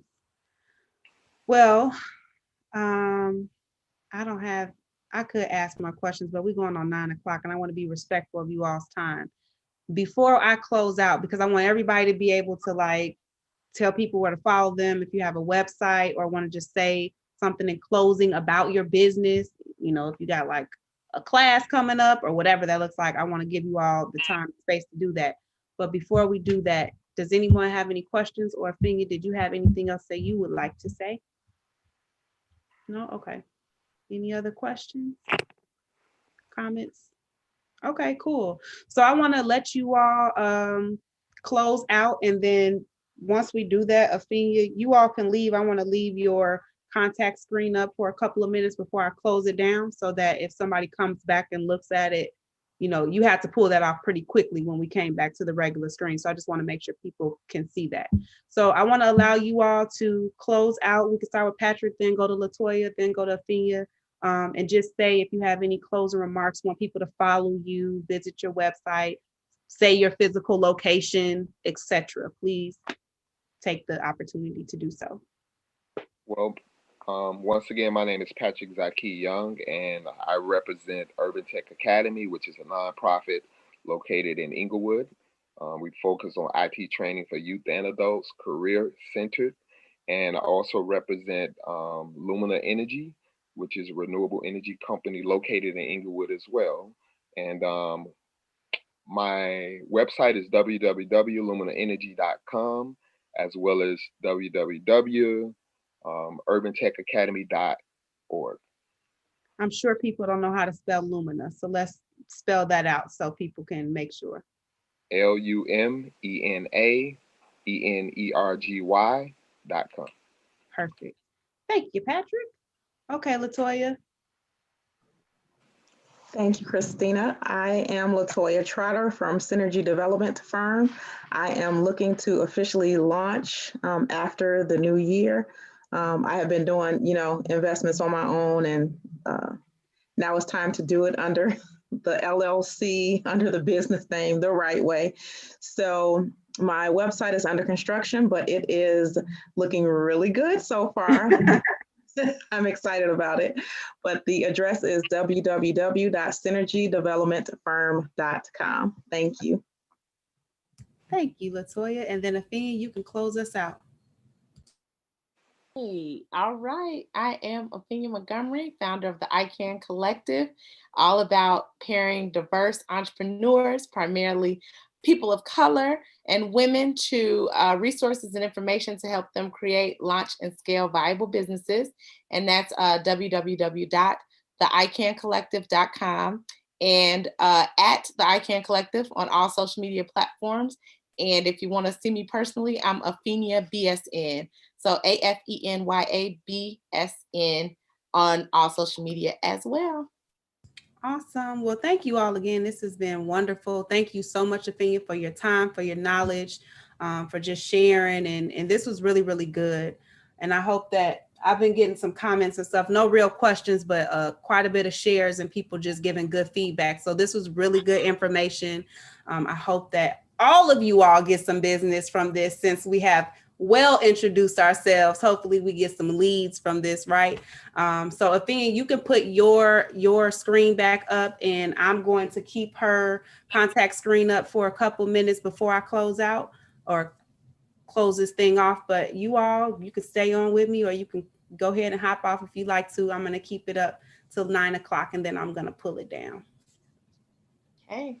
Yes, and you can come to us for also event space and co-working, workspace, all that good stuff in South Loop and Bridgeport. Yep, so you can find information online and especially on social. So Instagram is where I live.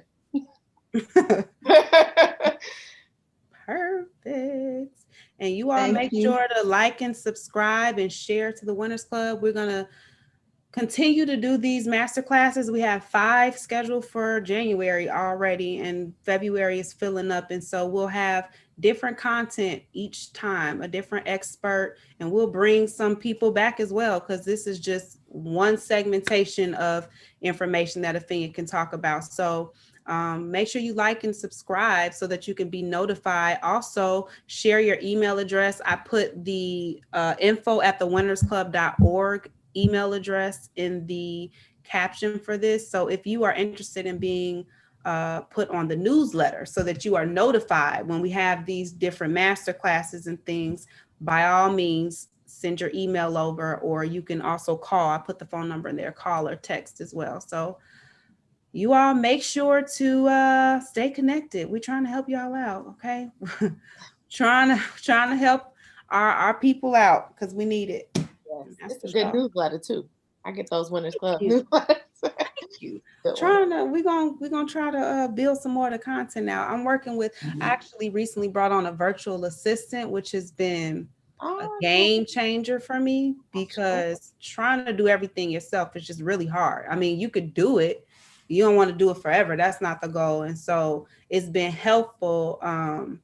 We started off with like emails, like, you know, making sure they were organized. I was not responding to email. I think even with you, Afenya, I didn't respond to your email for like 48 to 72 hours. Like, it's not a game. I'm used to it because I'm the same way. That's the problem. That's how it is. It is a problem, but it's like, I want to do better, you know? So hopefully, you know, things continue to get better, but she's been really helpful just in helping me organize some of this stuff so that I can be more communicative intentionally, though. Like newsletters right now is just focusing on the master classes, but it's so many other things content wise I want to get out to people, but it really takes time. It's another job. Everything it is a job. Another job. That might be a future master class that you could teach, or someone you could bring on your first hires. Because I heard you're talking about contractors and like, so what do those first hires look like? Because I think there's this clip from Apollo back in the day, and this one guy, he performs and he's singing the Temptations on 5 different mics by himself. And I'm like, that's I'm gonna post that, but like, this is me and my business. That's a fact. Right? I'm everybody. You need to speak to who? Oh, okay. Okay. That's me too. Okay. I'm all of those people. Right. Hold on. Okay. All of them. Okay, hold on. Let me take my glasses off. Okay. Let's put some lipstick on. What you need? Because that's what you're getting. That's it. Same person. Exactly. That's funny you say that. One of the master classes next month is going to be, so it's virtual assistant is like part of the I guess first hire, really what it's going to be about, but really talking about those first hires and how they're affordable, like what type of things make sense, I guess, based on, I'm guessing this is what her presentation is going to be about. I'm not doing the presentation, but I know it's the virtual assistant company that I'm working with. And so I told her, like, you should absolutely do a master class because it's been a game changer for me. And they do like a free 30-day trial so that you can really see if you connect well with the assistant that they give you and that you all are making good progress over a 30-day period. So whatever plan you put together, like, this is the main thing I need help with, emails. That's what it was for me. So for the first 30 days, that's all she focused on. Because you got, especially when you're doing everything yourself, delegation is going to be hard for you, period. Like, I don't care if you had to help or not. It's just you're accustomed to doing it yourself and doing it a certain way. So that in itself has just been a barrier. Because she's like, I told you I can do that. Like, I'm telling you I can help you. Because it's your baby. It is. So it's nice that they give you like that 30-day trial period just to get a feel of how impactful a virtual assistant can be to you. So we're on month 2 now. So now I made the financial commitment because it did definitely make a difference. Yeah. So that's a great suggestion that you made, though, because that's a big issue I find with the people that I talk to. A lot of the people that I attract are in that space of, I'm doing everything. I might have a couple people doing other things, but like the main business stuff, Yeah. which is a lot of moving parts, Yep. you know, I'm doing it all. So how do you bring somebody on that's Right. effective, affordable, Right. you know? Right.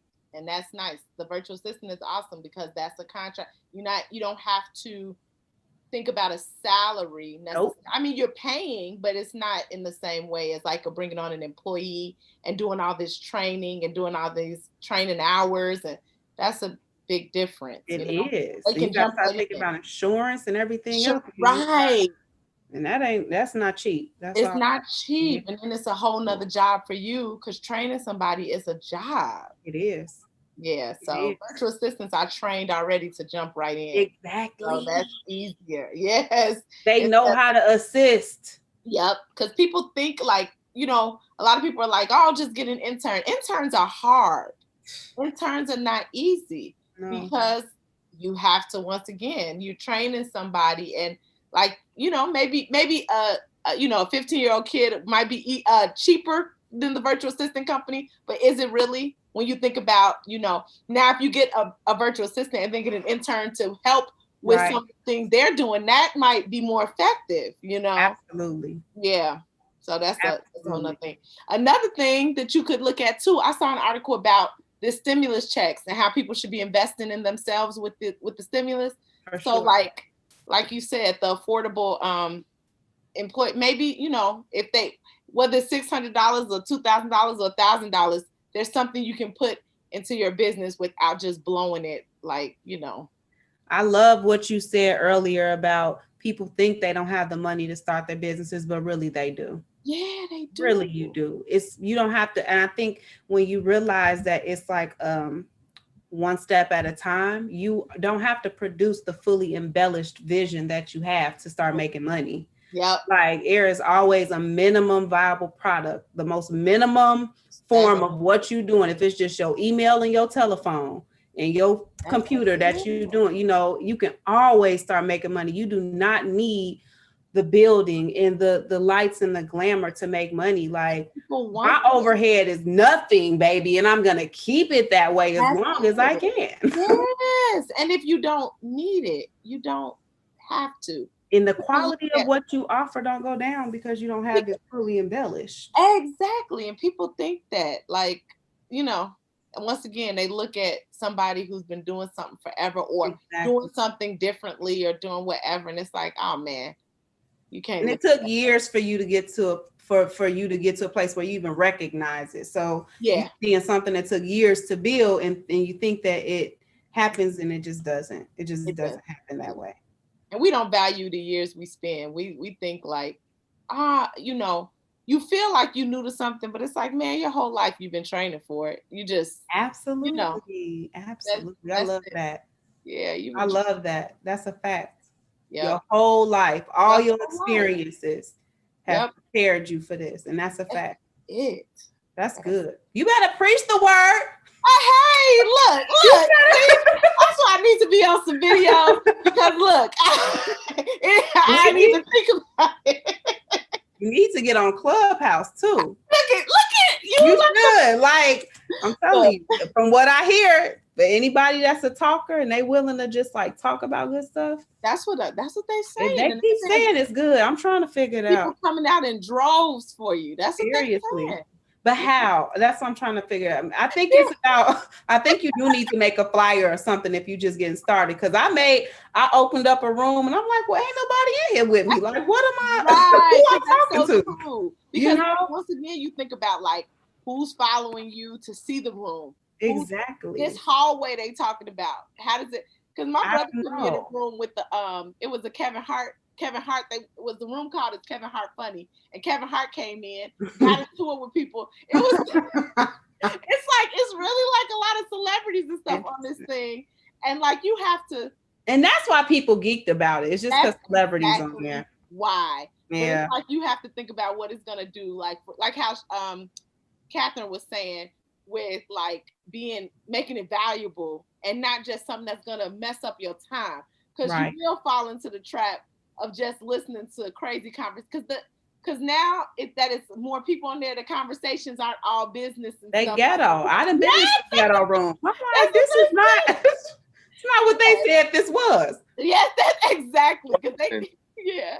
What'd you say? How are they monetizing it? Is there I don't see ads on there or anything. I don't know. But for the people who make the room, the host? Yes. You can sell tickets. So I saw an article where they said they don't stop you from selling.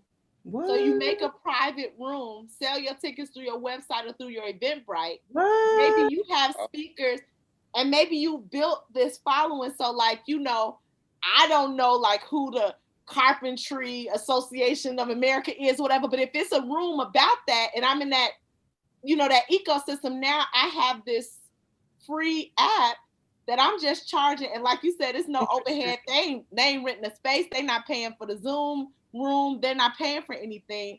And here you are having a conference, basically, that people, maybe they paid however much money to get in, especially if you get some big names in whatever industry or some interest in that. I don't know. It could be big because the celebrities are there. Like maybe you make a connection and you get a room with a celebrity, make it private and make people pay for the access. You can do that too.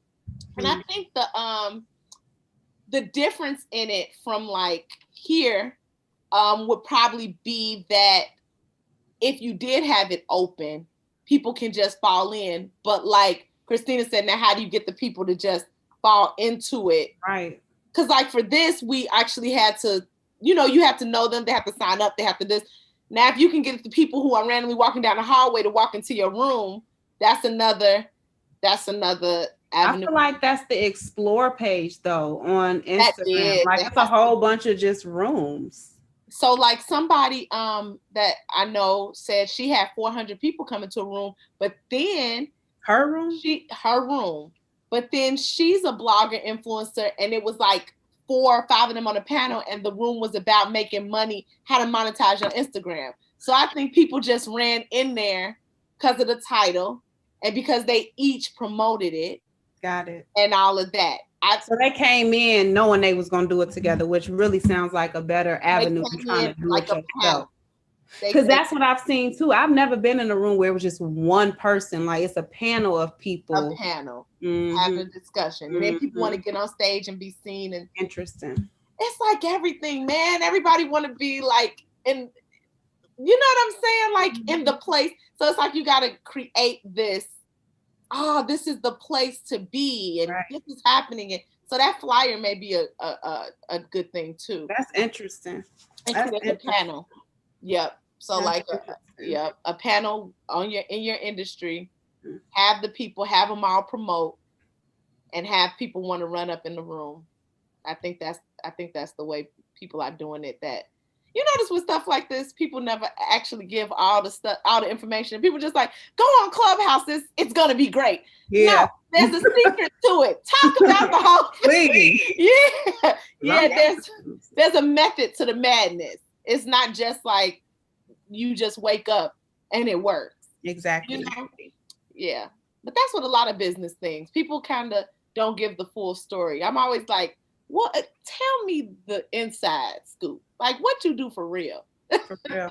I agree with that. That's where a lot of people get frustrated. It's like, won't nobody tell me, I be trying to get people the game because there's so much money out here, period. Yes. There's just so much money out here. And it's no reason for us to not give people the game. Give people the game. Like, I don't know why people don't.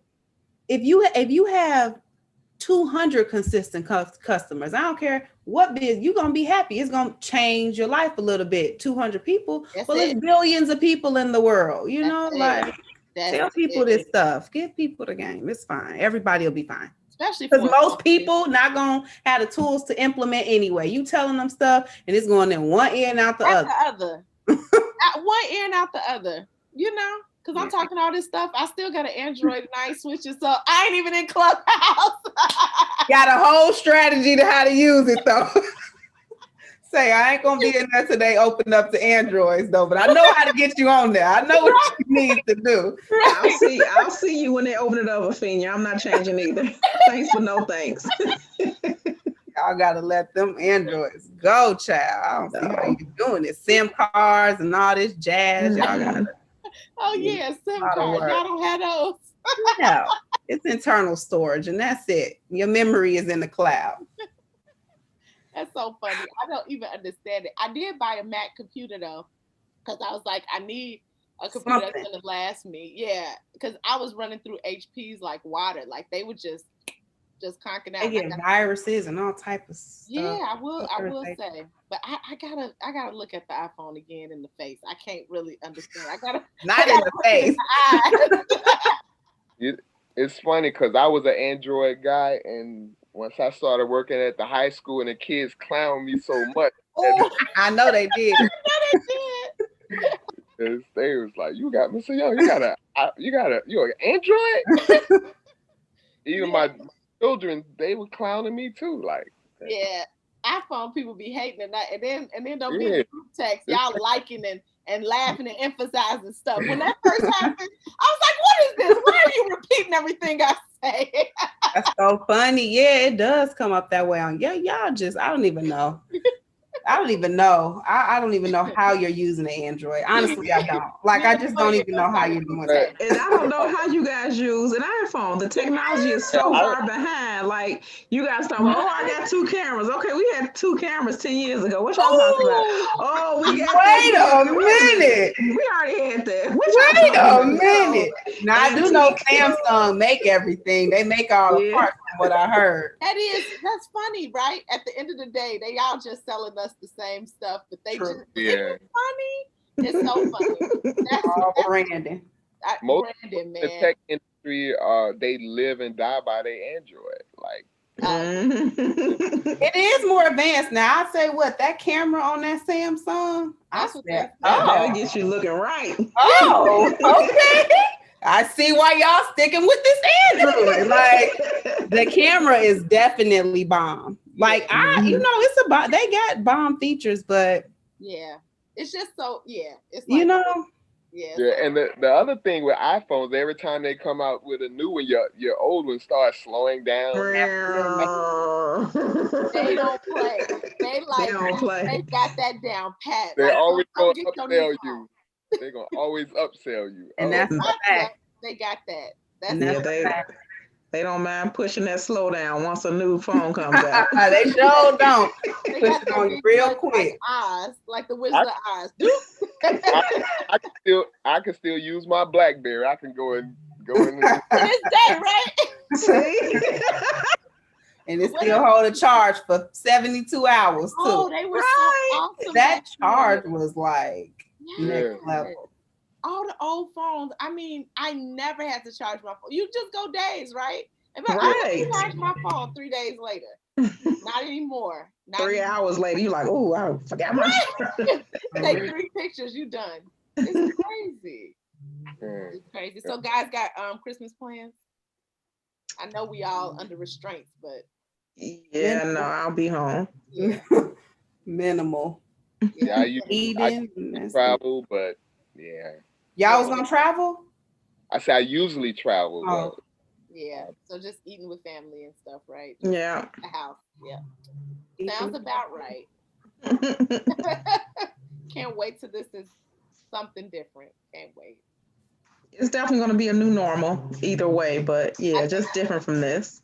But those plane tickets are tempting though. Like, like you literally can travel somewhere and maybe just go in the hotel by yourself. Like, because like you can go wherever you want to go for about $10, right? And I've actually been pretty bad. I've been traveling a lot, like LA, Atlanta.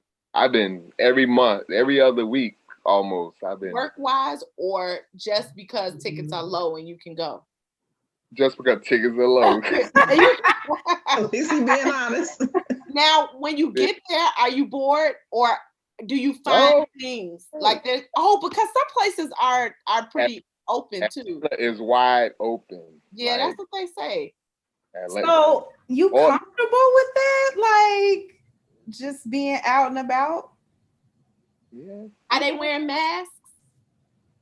No. So Atlanta's like normal life. Like it's just like I mean, as close to normal life as you can get today, basically. Pretty much, yeah. I mean, if you go to, they're dining in and everything. Wow. You That's see people, so you may see different. people shopping with masks on. It's not like quiet. You know what I'm saying? In the city, it's a little bit more. You see a little bit more action. If you go to the suburbs, I mean, it's just like wow. Wow. You That's can find that outside Chicago too if you go to certain suburbs. Indiana too. Yeah, we Yeah. dining in the burbs. Yeah. Well, Yeah. I done been to a couple restaurants. Yeah. And I'm right by Indiana, and like Indiana. Indiana's wide open. Yeah. I coach basketball, and a lot of the kids, all our tournaments are in Indiana or Yeah. Wisconsin or Michigan. Right. We're So funny. This country is just funny how like we could just be separate. I don't even know why it's the United States. It's just we should just be different countries within the country, because Everybody do what they want to do. everybody Right. just do what they want to do. Chicago is a totally different.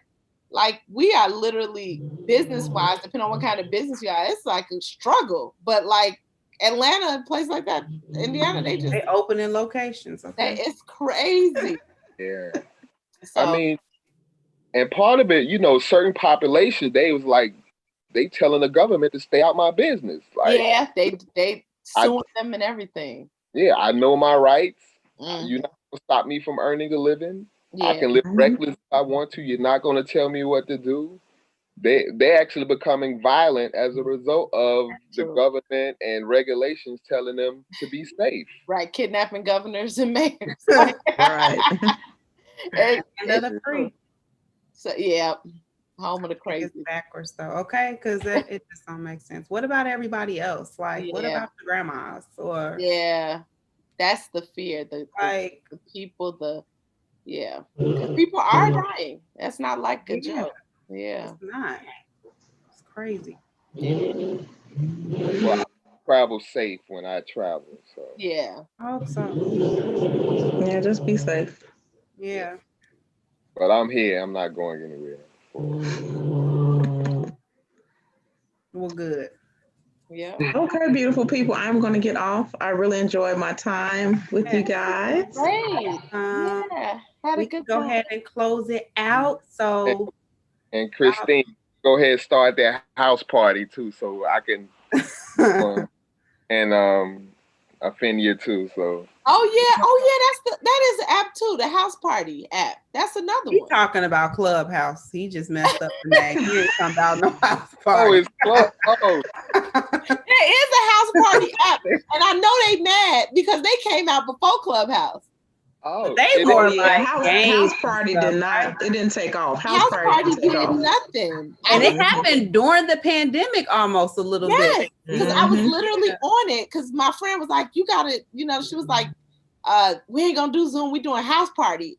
But then it's like whatever they didn't serve. Like it didn't make it. Clubhouse's marketing is right. Maybe it was because they started with the celebrities. They made it exclusive. House party was like, I already got Zoom. I'm gonna just do Zoom. Like, why am I doing something else? Right. But yeah, you said so. It is Clubhouse. Yeah, I'm thinking house party. I'm gonna make a flyer for it. Thinking literal house party. Has not been house party. Can't play house party. Yeah. So get Clubhouse up and running and so I'll put a flyer out when I get it together. Yes. And me and LaToya gonna steal somebody's phone. Y'all gonna have to. Clearly. But I have a Mac, so maybe I can use my Mac computer. Download. Yeah. Can we use our computers? Yeah. That's why I was it up. Yeah, you can download I thought it had to be connected to a phone number though. No, maybe it can be connected to an email. Yeah, it says you can download the app here. Well, then y'all might get to do it. Maybe. Yeah. Okay. Maybe. Because, is there a way? Because I know it's a way to FaceTime through it. Is your FaceTime connected to your number? I don't know. I don't know how to use. I don't even use my FaceTime on your Mac. I don't use my Mac to its potential. I don't think I even know what all it does. You Especially definitely can if you have- FaceTime on it with your iCloud.